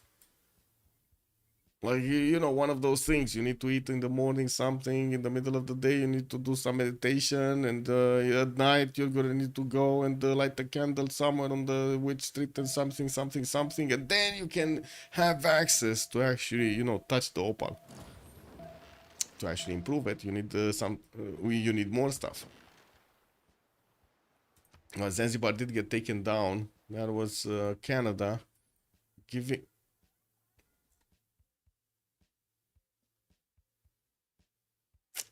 Yeah, I guess that didn't work out as planned for Corny. We don't have Zulu with the Night Army. We got a free Night Army by taking the city state. Easy peasy, no, easy peasy. And Cuirassier Army. Okay. Well, I think that kind of gives Corny an idea of what's going on here. Getting his gunpowder conservation is coming up in 2 turns. He's getting also his crossbows up and trying to get to his ballistics. Forbidden City coming up in 3. Well, he definitely needs to get knights out. He needs to get a lot of units out really quickly. I'm pretty sure he's also not gonna have the ability to buy those out. He did go for foreign ministry, so yeah, that's not gonna work. He only had 74 culture faith at turn anyway. So let's see. Let's see if the chance of Pomp is gonna come through here. This is the chance. These cuirassiers could definitely do a lot of damage. They can one-shot the crossbow cores. They can, as you can see, one-shot the Encampment, for example, defending Vancouver. This is big. But Courtney should have also nationalism already, right? Hopefully. Field cannon armies? Yeah, field cannon. Wait, where are field cannon armies? Where did you see a field cannon army? Or are you talking about Zulu? Because he doesn't have a single one, man. He didn't build a single crossbow. Not one crossbow. Look at this. Only knights, impies, not one single crossbow. Don't get me wrong, I like field cannons as much as the other one, but where are they? Freritos have to travel half the map to get a CS kill? Yeah, okay. Mountains are not really pushable. If they have national parks, yes. If they have national parks, are not really pushable. If they do not have national parks in range, I think they could be pushed by Zulu. I mean, these Cuirassier armies are not something you wanna just push away. 93 attack strength. Ooh, that's big. They don't even have a general bonus. That's just a mina. Ah, but sorry, they do. Did Canada chop out the deer tiles getting buff for Artemis? Yeah. Wait. Did he? No, he didn't. They're still here. We got them here. Look at that. 1, 2, 3, 4, 5. He chopped as in... oh my god, he chopped the cattle tiles. I don't know why he chopped this one. I know why he chopped this one, because, you know, Theater Square, but I don't know why he chopped this one. There were 2 here. Oh well, I guess he didn't need that extra amenity anyway. Man, these tiles are insane in the Tundra. 5-2-4s, man. 5-2-4s. 5-3-4s. Some of the cities. Wait, is Flores actually gonna get out of here? He should. He does have the ability to actually get this caravel in front and get these frigates right behind. Could probably take out at least one privateer without that much of a risk to lose one of his caravels. No, I think so. I think he's not gonna lose a caravel if he goes on the offense. And this privateer fleet is quite strong. Should be dealing damage to it.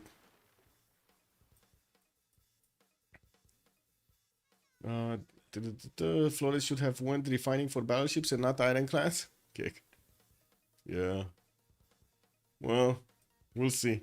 He does have more of these caravels coming through. 1, 2 already built. Third one coming out. And finally, it's just 4 turns to get the harbor from Puerto. But man, that's still a lot of turns. This city has been built like at least 10 turns ago. Or even 20. Didn't this start up right after the switch of the Congress? This is like 15 turns. Battleships better. Yeah. Kinda on the fence on that one. I think ironclads are a bit superior to the battleships. Aren't they like that for like, I don't know, 2 years now, 3 years now? Since there was an update? What's this?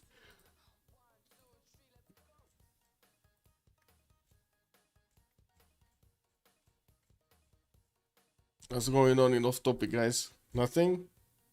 Yeah, same thing as yesterday.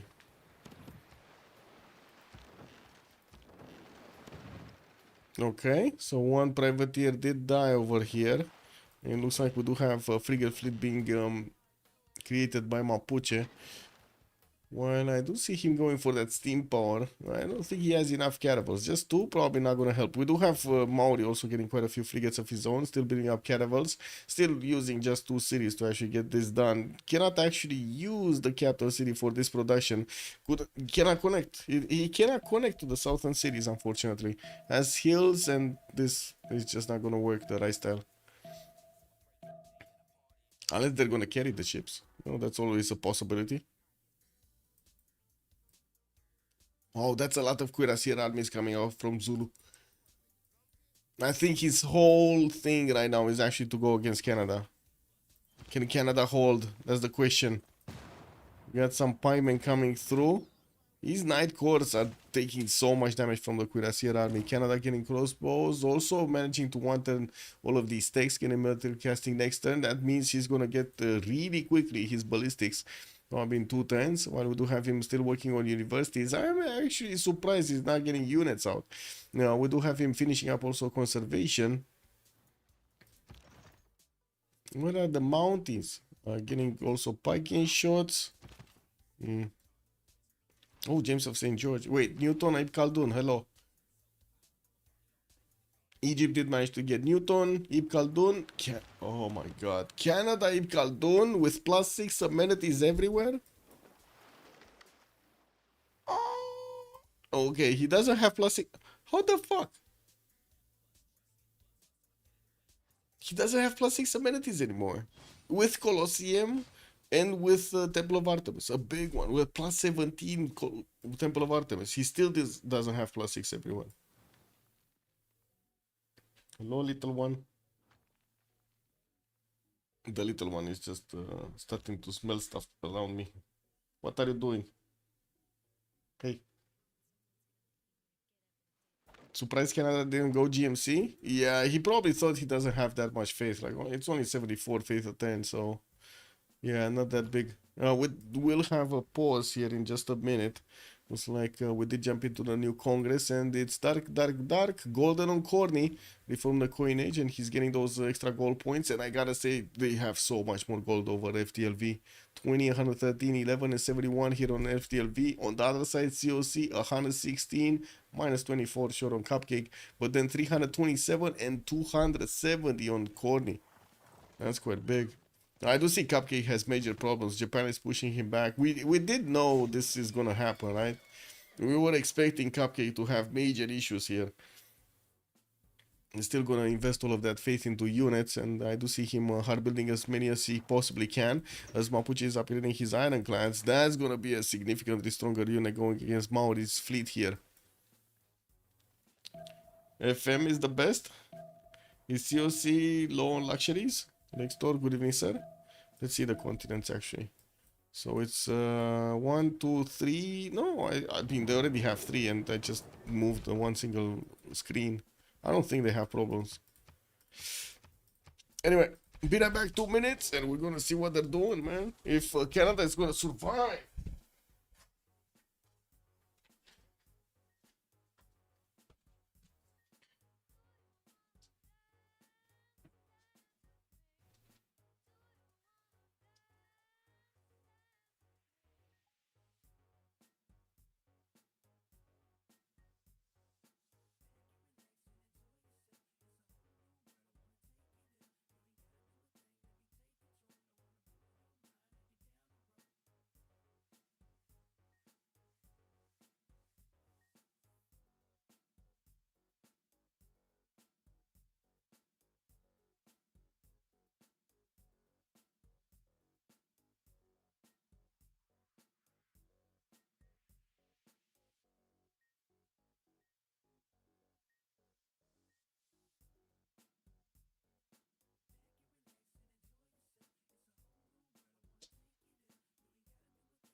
Taking coffee.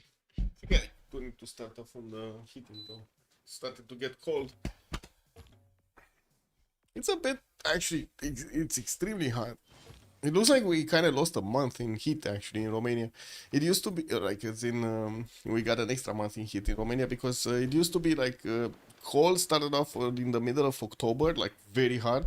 We also had sometimes snow in October. Now, look at that, we're finishing November. We didn't even have a single speck of snow. Incredible. And all of that CO2 pumping out. Too many smartphones, man. Too many smartphones. Spice coming through here from Greece. It looks like... Wait a second. So... Horny did go for reform the coin age. Who did we have in Golden Age? Nobody went Golden Age from FDLV. And looking at the stats here, definitely Corny and Synth do have the highest science. Lithoxa is on 200s as well. And I do see Mauri did retreat his boat, so Mapuche is free to actually roam here, to come closer to him. Mauri is starting to core up his units, and it looks like the Caravel corps, or the fleets, do manage to keep this away, keep the ironclads away. He did manage to get Ferdinand, Magellan. He's getting a +3 over there. Very nice. Is Germany cold? Yeah. You can't walk around with a beer without your hand getting cold anymore. Oh man, I remember that happened to me in Paris last time we went, like in this year in February. Oh my god, it was so cold, bro. The end of the evening. I mean, we didn't feel the cold anymore because you know, I think like half of us did get a cold, like actually got sick of cold because we were going outside to talk and everything, and oh my god, man. So cold, so cold. This is what it is, man. I know what the problem is. We didn't have any vodka. That's the problem. Okay, so Maori is still getting his fleets up to defend. We do have Japan putting a lot of pressure on Scythia. Scythia still getting castles? Cupcake. What did Cupcake do? Don't tell me he went industrialization or some bullshit. No, he didn't. What did he do that he didn't have time to get ballistics? He's barely getting castles, boys. That's unfortunate. He did do a lot of damage to his opponents, though. And we do need to see if Zulu is going to have the opportunity to go through Canada. Looks like Canada did get his ballistics, and now he's upgrading field cannon cores and his cuirassiers right in the face of his opponent. Could even buy out this third ring tile to get the Knight core improved. Would definitely mean a lot more damage on the defense if he does manage to core these up and upgrade them. Cupcake is building the cuirassiers. Wait, what? Oh, so he did get ballistics. He's just excuse me. It's just a matter of putting the gold. Yeah, me bad. Oh, Lithoxa started off on his terracotta army on Japan, and also I do see him starting to actually get a 4 settle over his opponent. Is he gonna try to follow this up with tanks? Yeah, I do see him going refining in 2, civil engineering in 1, and the Scythia did manage to get a level 2 spy on his opponent, and I do see Japan is not matching that at the moment. We do have the extra intel showing up on Scythia, an extra +3. He does need to get a general, so he has Sun Tzu, Ethelfled, but he doesn't have a general for cuirassiers at the moment. Oh, they locked them out. Gustavus Adolphus being the next one. Japan passed, Zulu passed, Egypt passed, and Greece is the next one. In 2 turns, we're going to need to see if he's going to open those up. Mapuche looks like he's going headstrong to get Leonardo da Vinci. We do have also... Who was the other one making a lot of points? That's it? Oh my god, Mapuche 15 great engineer points a turn. Flores is just going big over here, getting that terracotta army in 5 turns from Piku Mapu, also building up the barracks count. We didn't have any more stoppage over here on the encampments. Industrial cities do not provide. Okay, chosen player Canada lost 2 diplo points, and then we do have Gorgon 5 loyalty per turn. I guess Canada late game can actually do a lot of favor, and we do have him right now actually just wanting to get his improvements up. Yeah, and of course the defense is on the eastern side. I think he kind of locked this out. Until we're gonna have Zulu getting some ranged units here, this is not gonna happen. It doesn't look like he's pushing through. I think they're upgrading Canada first. I mean, to be honest, they have so much gold. I don't know. Like, Synth has 581 gold in the bank. What is she doing with 581 gold in the bank? Still not upgrading units in the face of Greece. Okay.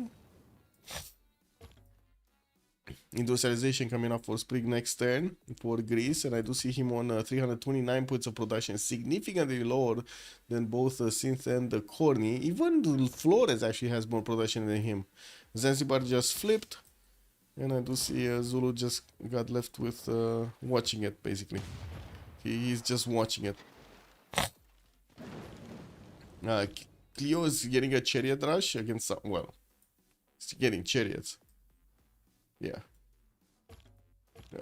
It's not really a rush anymore. It's University of Sancor. That's Coupe, no? Yeah, there we go. Wakera Wara is building it here. We do have him getting quite a few caravels to defend himself. While Mapuche is starting to get more ironclads, he doesn't get to core them up yet. And I gotta say, the more time he spends here, the more time his opponent is gonna have to put more boats in the water.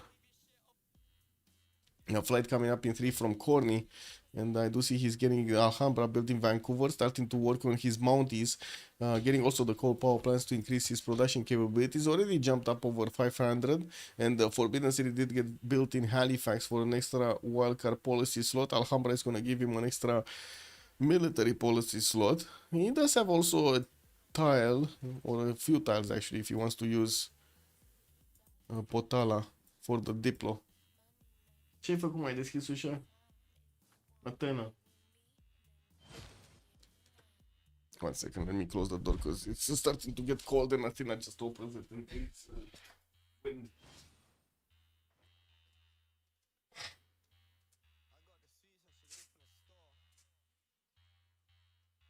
wind. Wind.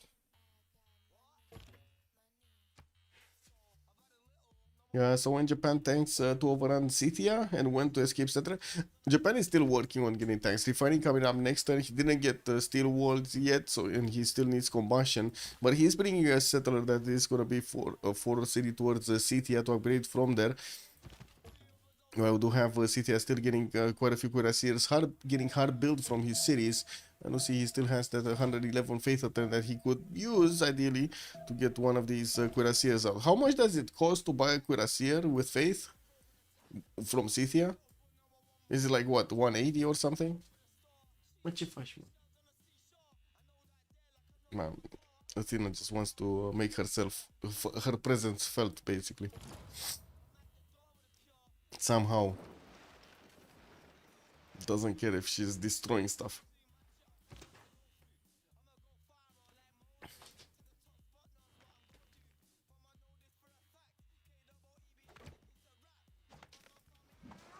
$200, okay, makes sense. 200. So he's basically buying a cuirassier every 2 turns. That's kind of bad though. Camel training projects coming out from him. Did they unlock the generals? Yeah, they did. Okay, who got them? Oh, Isun Sin did get picked up by Maori. Francis Drake on Mapuche. Gustavus Adolphus on Maori. Jean d'Arc on the side of Egypt. Okay, so Egypt actually could push with cuirassiers. She does have the upgrade button and she does have Bologna to get them upgraded from. Getting quite a few units in Uno, but does need to actually put the gold in them. Did open up flight in 4 turns, and I do see also Corny is going to get it in 2 to boost her up. While I do see, we do have Zulu actually starting to actually get closer to the cities of and the defenses of Canada. He started to get shot by the field cannons and also the frigate fleets. Corny just created a trap over here. If any one of these cuirassiers are trying to get through towards the iron tile, they're just gonna get smashed. 2 frigates and the field cannon corps are waiting for them.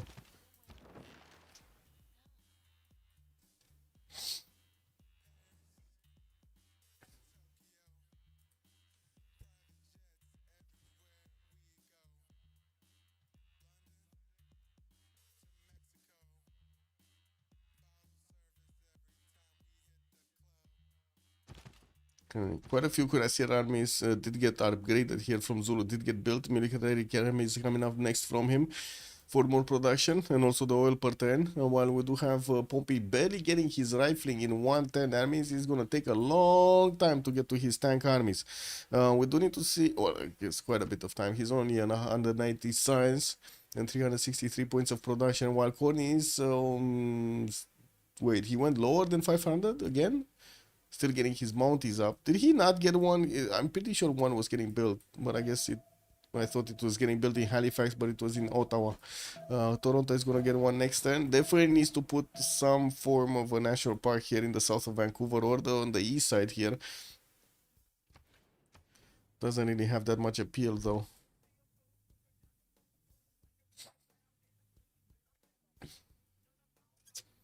Zanzibar did get raised, yes. Yeah. Disappeared from the screen. Commander King, good evening, sir.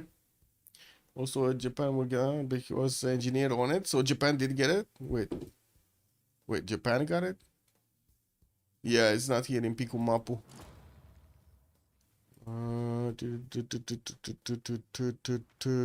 Yeah, there we go. It got finished.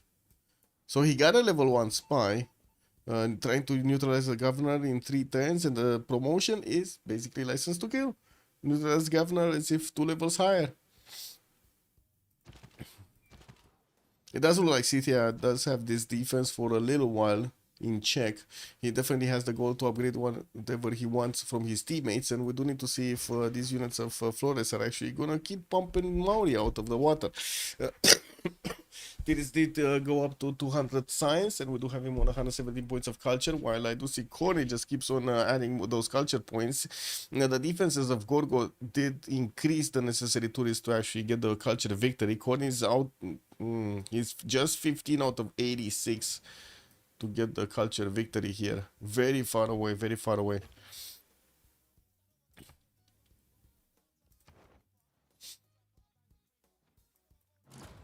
Mahabori Temple getting built in Garuahia. We do have Maori sending some traders to Zulu.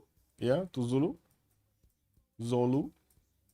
Freritos again struggling on gold. Yeah, that's a major problem actually. They cannot really upgrade units, even if they get them. Like, how are they gonna upgrade the tanks of Maori? Of Zulu, I mean. Of Zulu. How are they gonna upgrade all of these tanks? Ooh, it's gonna cost so much gold. And first they need to upgrade the Tokugawa, no? Where is Tokugawa? Tokugawa, steel walls in 3. Well, I mean, it's still gonna take like 6-7 turns. I guess they could keep all of the gold from now on, so they can upgrade all of these units. A bit surprising that Cupcake went out of his borders instead of upgrading his units first and then going out of the borders. Oh, even with the night... What the fuck? These night cores are stronger than Japanese cuirassiers in a forest. That's amazing. That's amazing. Any escape settlers from Cupcake? Why? He's like, look at him go, man. No, he's not getting... He's just building stuff. Building cuirassiers from every one of his cities with a builder and an encampment training project. And no, he still didn't get settler out, a safety settle out. Somewhere on the map. +6 intel and the Dark Age card. Yeah, it's amazing. Wait, oh right, the spy of Japan is not working the intel anymore. That's why he has +6 intel. This one is not working the mission. Oh. Imagine if Cupcake would have actually upgraded these cuirassier cores. He would have smashed through the Japanese ones. They wouldn't have stood a chance. They don't go two-shotting freaking cuirassiers, man. With knights. Cupcake is holding out. Yeah, he's holding out for now. He's holding it in, basically. He's holding it in, guys. It's fine. Corny started off on Oxford University. Looks like the push from Zulu kind of stopped here.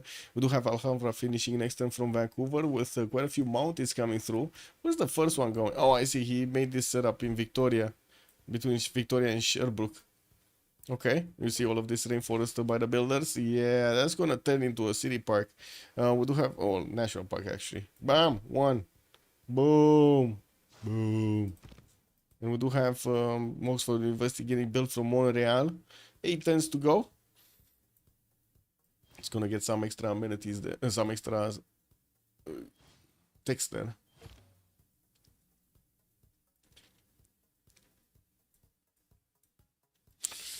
So, are you guys excited for GTA 6? Because I don't know, man. It kind of seems like a GTA 6 flop. And what is that still next turn? Still in 2. Yeah, 2 turns. He's so slow. He got slowed down so much by needing to bring units to defend himself against Scythia. Still just 211 points of science. Yeah, Cupcake is on 111, don't get me wrong, but still. Yeah, 2 biplanes in Zulu, not going anywhere. Yeah. Yeah. Well, I guess he does in 1, 2, 3, 4 biplanes. 4 planes and that's it. 4 planes and Zulu's attack is over everywhere. He was going flight, right? Did he discover it? Because I don't see a single aerodrome down. Is this an aerodrome? No, theater square. Is this an aerodrome? No, it's an industrial zone. Hey, look, Canada did get another mountain to build another national park next to Quebec. So now we're gonna see him start off on getting a lot more tourism quickly. 238 points right about meow. And culture 16 out of 87. And we need to see those amazing 2,000 plus numbers here from Corny of tourism.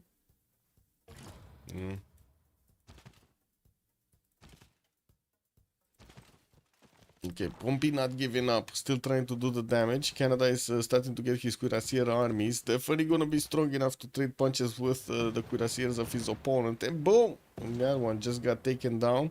Filken is doing amazing work here to do the initial damage against these, and the final damage, I guess, against the cuirassier armies.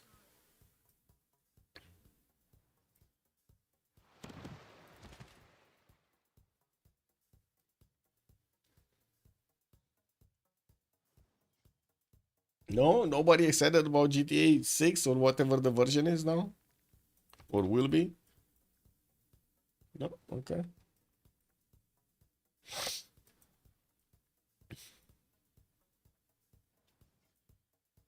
Sunet, Racket dead. Looks like Egypt is starting to actually get a lot of encampments out. And we did have her putting a few units towards Greece, but it doesn't look like she followed up an attack here. Getting some more night cores, going for steam power in 2, not actually going for combustion. So it looks like Sith is actually gonna, yeah, pass around here. She's not going tanks. She's not going to attack into anybody. She's just gonna wait for Corey to get his tourism up. Ooh, tunnel. Sprig just made a tunnel into the mountain. Flight next turn from Corny, 300 science, 300 culture, 500 points of production. Sprig is starting to get there. We got also Pompey 400. And I gotta say 400 production points on Zulu kind of seems like, I don't know, like what, 500 points of production on units or 600? He's gonna get so much more from all of his encampments. 310 cuirassier armies here. Trying to get the encampment training project so he can recruit Raja. Oh, Raja actually did get recruited by somebody. Rani, Japan did get it. Okay, so he has a tank attack strength general. Napoleon Bonaparte is here. Mapuche looks like he's gonna get close. Egypt is also close. Zulu is on 27 points a turn. The Bologna Empire is soon gonna be the size of the map. Yes, indeed. It's getting so big. It's getting so big. It's like a third of the empire. Like all of those 4 cities, the initial 4 cities, with all the cities that he took, are basically as big as Bologna. Zulu isn't going anywhere on Canada. Okay, I'm sure GTA 6 is great when it comes out in a few years. Maybe have to time new computer by to then. Well, I'm just gonna say this. I think you need to wait. At least give them a few months, like, you know, at least let others buy the game and try it out, and then see if you like it, because you know,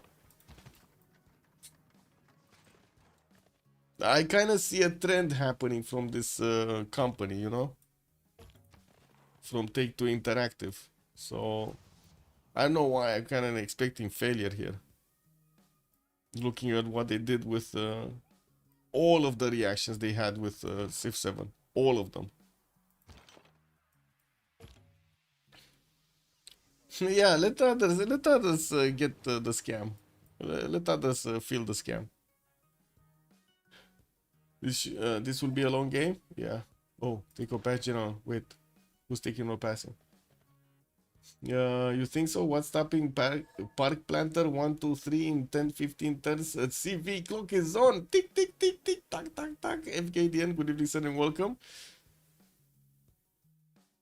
Wait, so they passed the general? Okay. So who's picking it up? Hello?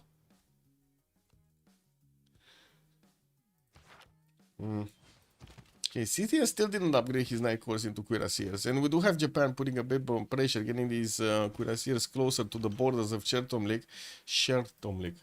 You think Culture Victory is that quick against the Gorgo? I mean, it could have been slower. I mean, as in Egypt could have put pressure on Gorgo, so he would have slowed him down from getting so much culture. I'm not sure why Synth is not doing so. I mean, she's definitely getting the setup going, don't get me wrong, but yeah.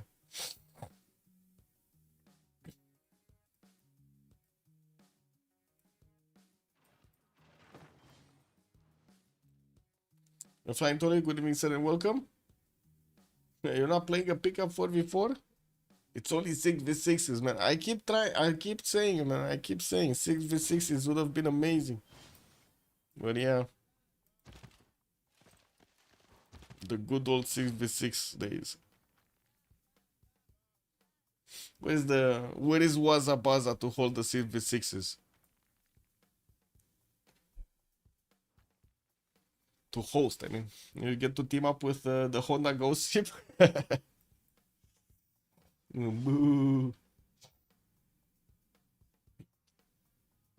Mahapati Temple getting finished next turn from Tirits.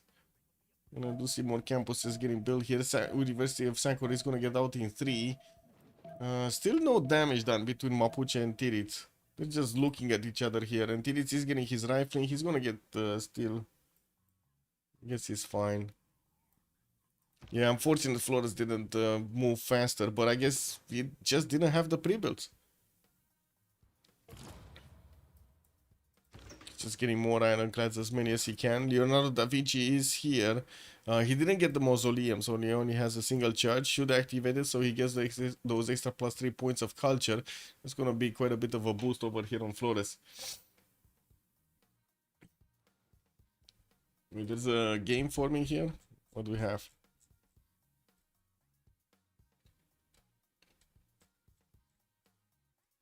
Oh, in the private teamers, man. It's getting done. It's getting formed. Hey, have you seen this? We actually have a game. A game of Civ7 on the server. This is, I think, like the first game in like 3 months that we have. Wow. It's amazing.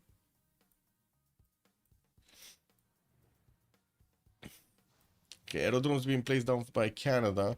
We're gonna see him getting some of those airplanes out, and I do see Oxford University is also gonna finish in Montreal next turn.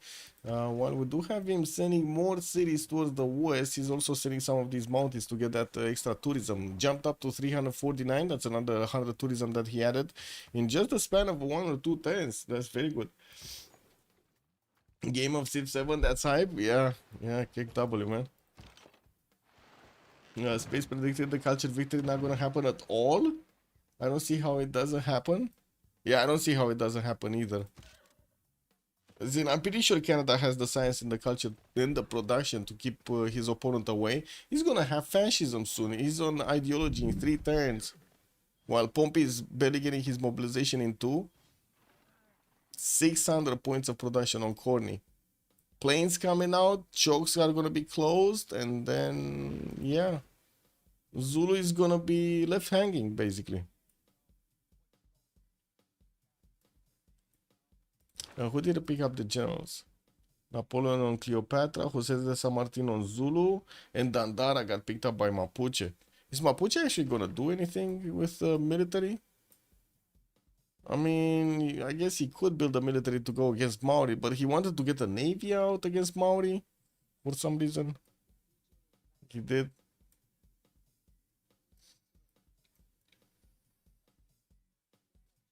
Coupe lost a city for little reason other than this nothing unexpected happened. Yeah. Yeah, Civ7 is a fat. What does that mean? I don't know what this means. An intense and widely shared enthusiasm for something, especially one that is short-lived, a craze. Yeah, I guess the craze kind of, finished when players actually got to see the game.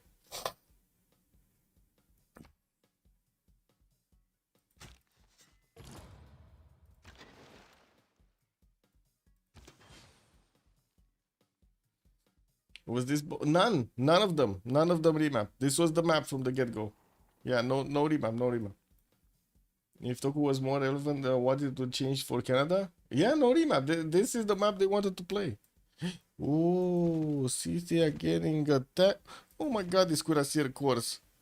There's definitely a massive difference in damage here.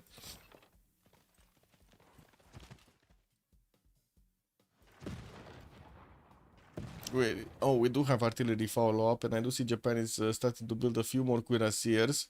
But no cores though. He's not getting cores immediately. Well, neither is City, don't get me wrong.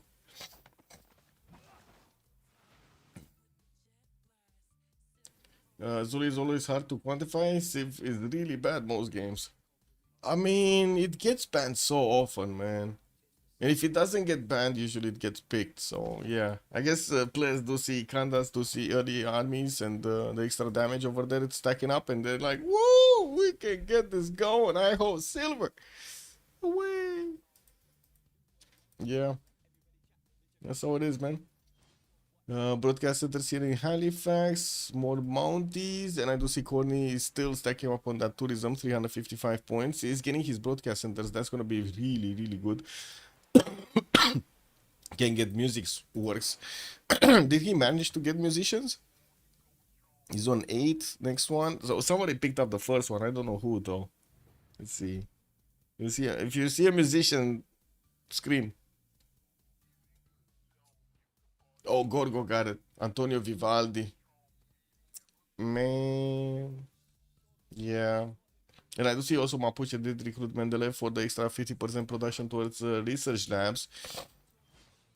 That's pretty nice, but he's not close to research labs at the moment. He's going tanks by the looks of it, refining in 210s, getting more encampments in the north, and also working on encampment training projects for a general here, building up his military academy count, getting more spies out, and still building ironclads. A good thing is he's turning ironclads from Willy Mapu. That's a pretty good city over here with 88.7 points of production. Unfortunately, he's not actually attacking to his opponent. How many? 1, 2, 3, 4, 5. So I guess he could get 3 ironclad fleets, and then all of the frigate fleets. Like 1, 2, 3, 4. Okay? 3 and 4.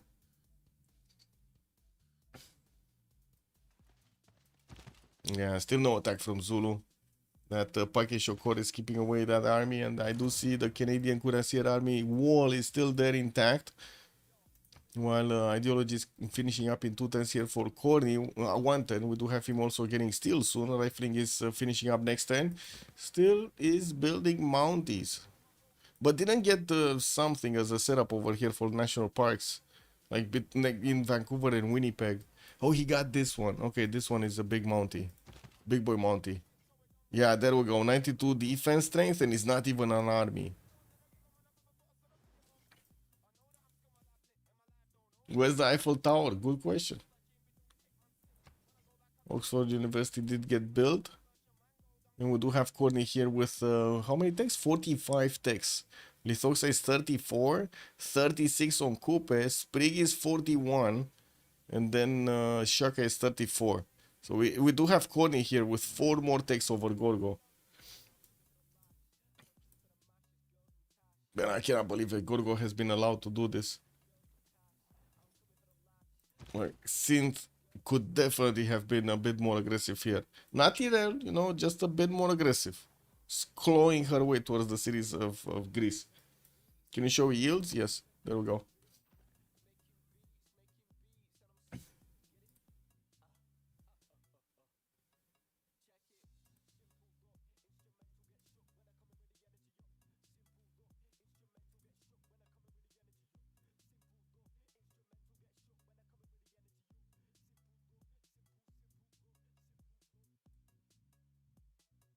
Dinosaurs, coal power plants.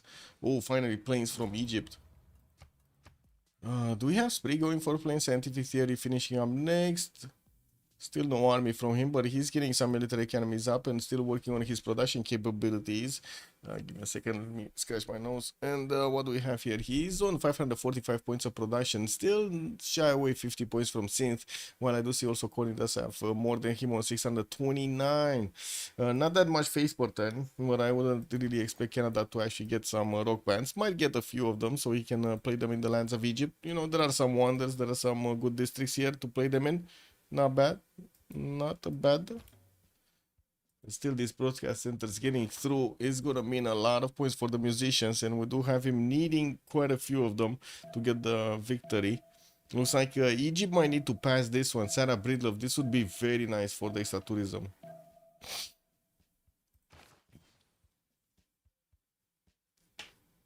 360.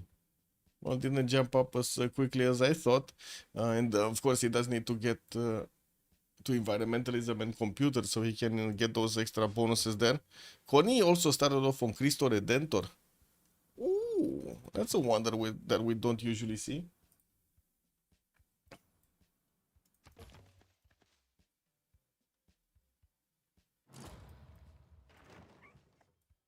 Okay, anytime tanks? No? Scythia could definitely go into Japan's borders and take out a few more of these field cannons. And I do see Lithoxa is 5 turns away from combustion, or did he get it? Oh, he already got combustion. Okay, this is the turn he got combustion, basically. Man, it's starting to get very cold. Give me a second.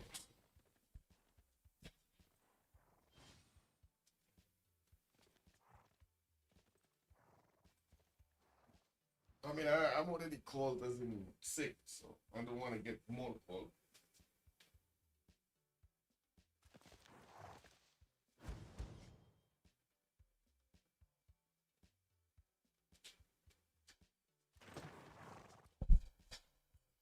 I mean, Togo could have pivoted culture victory defense while the team works on cleaning the rest of the map, but not now. Hey, we got attack.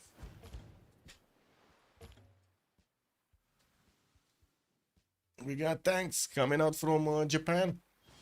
And I do see battleships coming out also from Mapuche.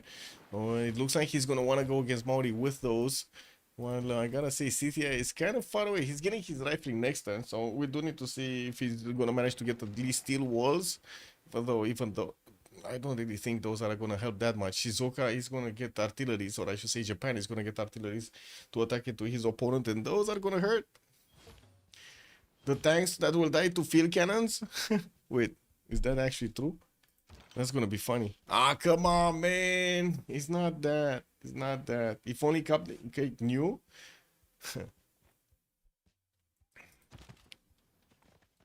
Yeah, the tanks do look like they're gonna have enough damage to go through the cuirassiers. Yeah, this time around it's a problem for Scythia. Now tanks are gonna be strong. Strong tanky tanks. And it doesn't look like actually there will be enough units to resupply the front line here. I guess we're gonna need to see if he's gonna manage to make it out. I would imagine he's gonna need to actually get these going. There we go. Safety setter is coming out from Pazirik, moving towards the eastern side. And he's definitely gonna want to try to get as much as possible. Slow it down, actually, basically. Get time. And we do have also quite a few of these Mapuche battleships here upgraded next to the borders of Pokrovka. But I think these are gonna go against Maori now. It kind of feels like it's time. It's time for Flores to put his foot in the door and say, Tirits, go back home, Tirits. Yeah, he got the escape setter going. Okay, let's see. Come on, Flores. Do it, Flores. What was that upgraded? Ooh. Ta-na-na-dum-dum. Ta-da-da-dum-dum.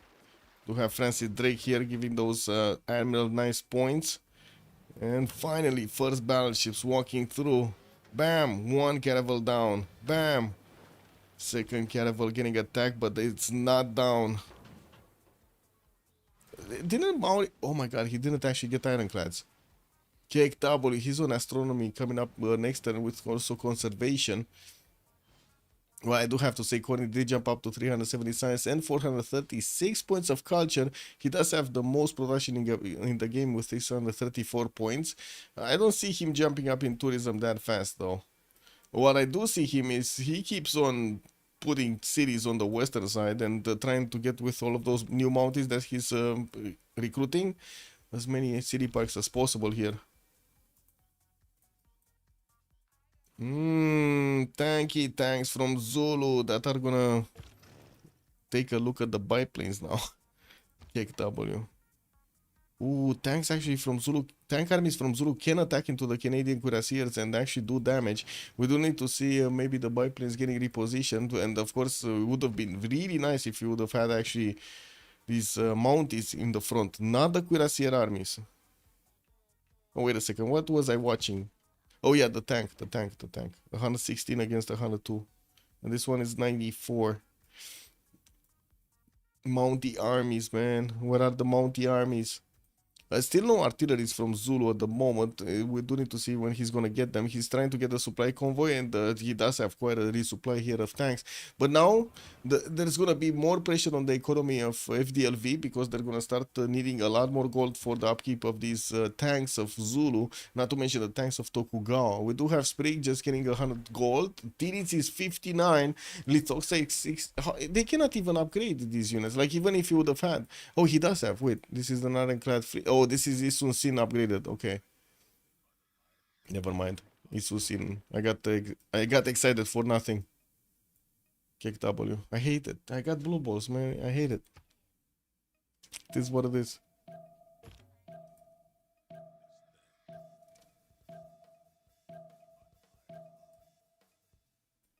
Anybody here a masochist and likes getting blue balls? Kick. I don't.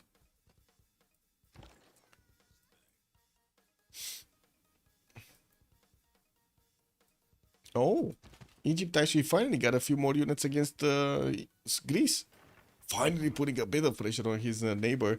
We do have Corny also discovering totalitarianism. So, you know, that's fascism. That's going to be an extra +5 on his units. While I do see Zulu is going to need to somehow move around this biplane.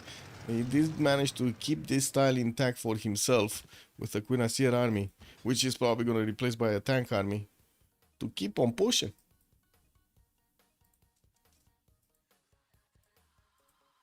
No? Wow. Okay. Well, I guess you're of the same opinion as me. If you don't say anything, you know, silence is still an answer. Kick W. Zulu units moving south. Oh, he's just gonna send a few of them to keep away Egypt. And I do have to say, we do have Greece with steel walls already, so he's gonna get this out. I do see Wilfred Laurier did get his fascism up, and so now these cuirassiers do look strong enough to withstand the tanks, or at least a few attacks of the tanks. That's fine. That looks like it's slowed down now. New attack from Mapuche going against Maori. Whoa, slamming out with an ironclad. Did manage to take out... No, what? Lol. Ironclad Armada remained alive. Lost 2 ironclads of his own for this attack. No, get them back, man, get them back. Yeah, I guess that's unfortunate. He could have waited one more turn so he could attack with the battleships. And I gotta say, he really needs new ironclads here. He's building up new battleships though. In the flood barriers through. Well, I do see Maori at the moment is still getting his banking. He doesn't have battleship upgrades, nor does he have actually ironclads. More pushing, more pushing. More pushing, pushing, pushing. Yeah.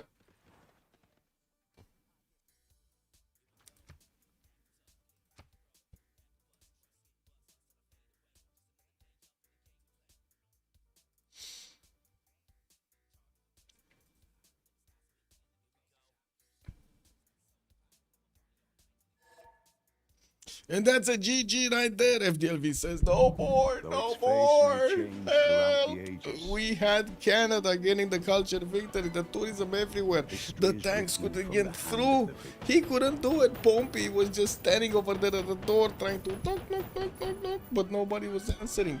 Corny was just keeping the door closed over there, firmly closed with his pizza in hand and the binoculars in the other to see what's going on.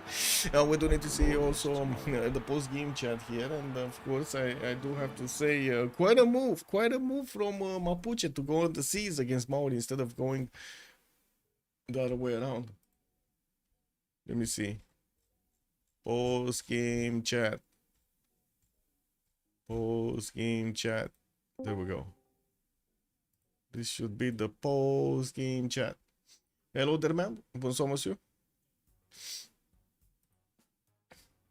I need to finish prediction now.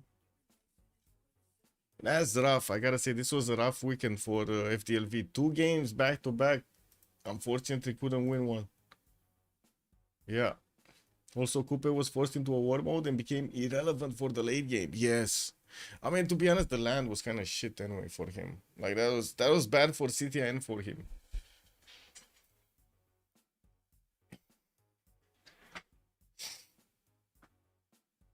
You did want to ask something, right? The justice. Oh, Reina first in Mapuche's territory, right? That was the question.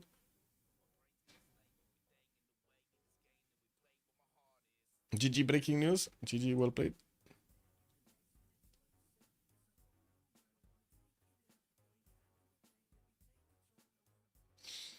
Why not remap? Okay. Yeah, sure. I mean, first, let's see if we're gonna have a post-game chat, because it looks like yesterday I don't think we did. As in, we did have Lucky coming through, but we didn't have the French guys coming through. Oh well.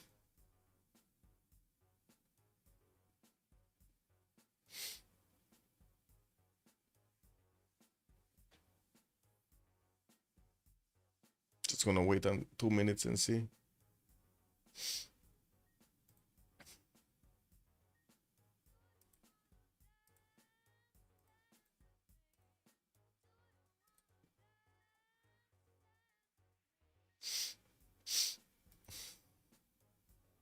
Yeah, maybe they're done for the. I mean, it happens, no?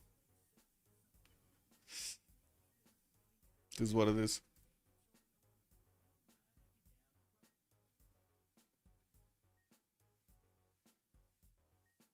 Okay. Oh, they're not coming. That's it. Have a good evening, everybody, and I do hope we're gonna see each other next time. I hope you enjoyed your time with me tonight, and I do hope you're gonna leave over there or comment on the YouTube vid. We're gonna need to see what kind of games we're gonna have next. Have a good evening, and bye.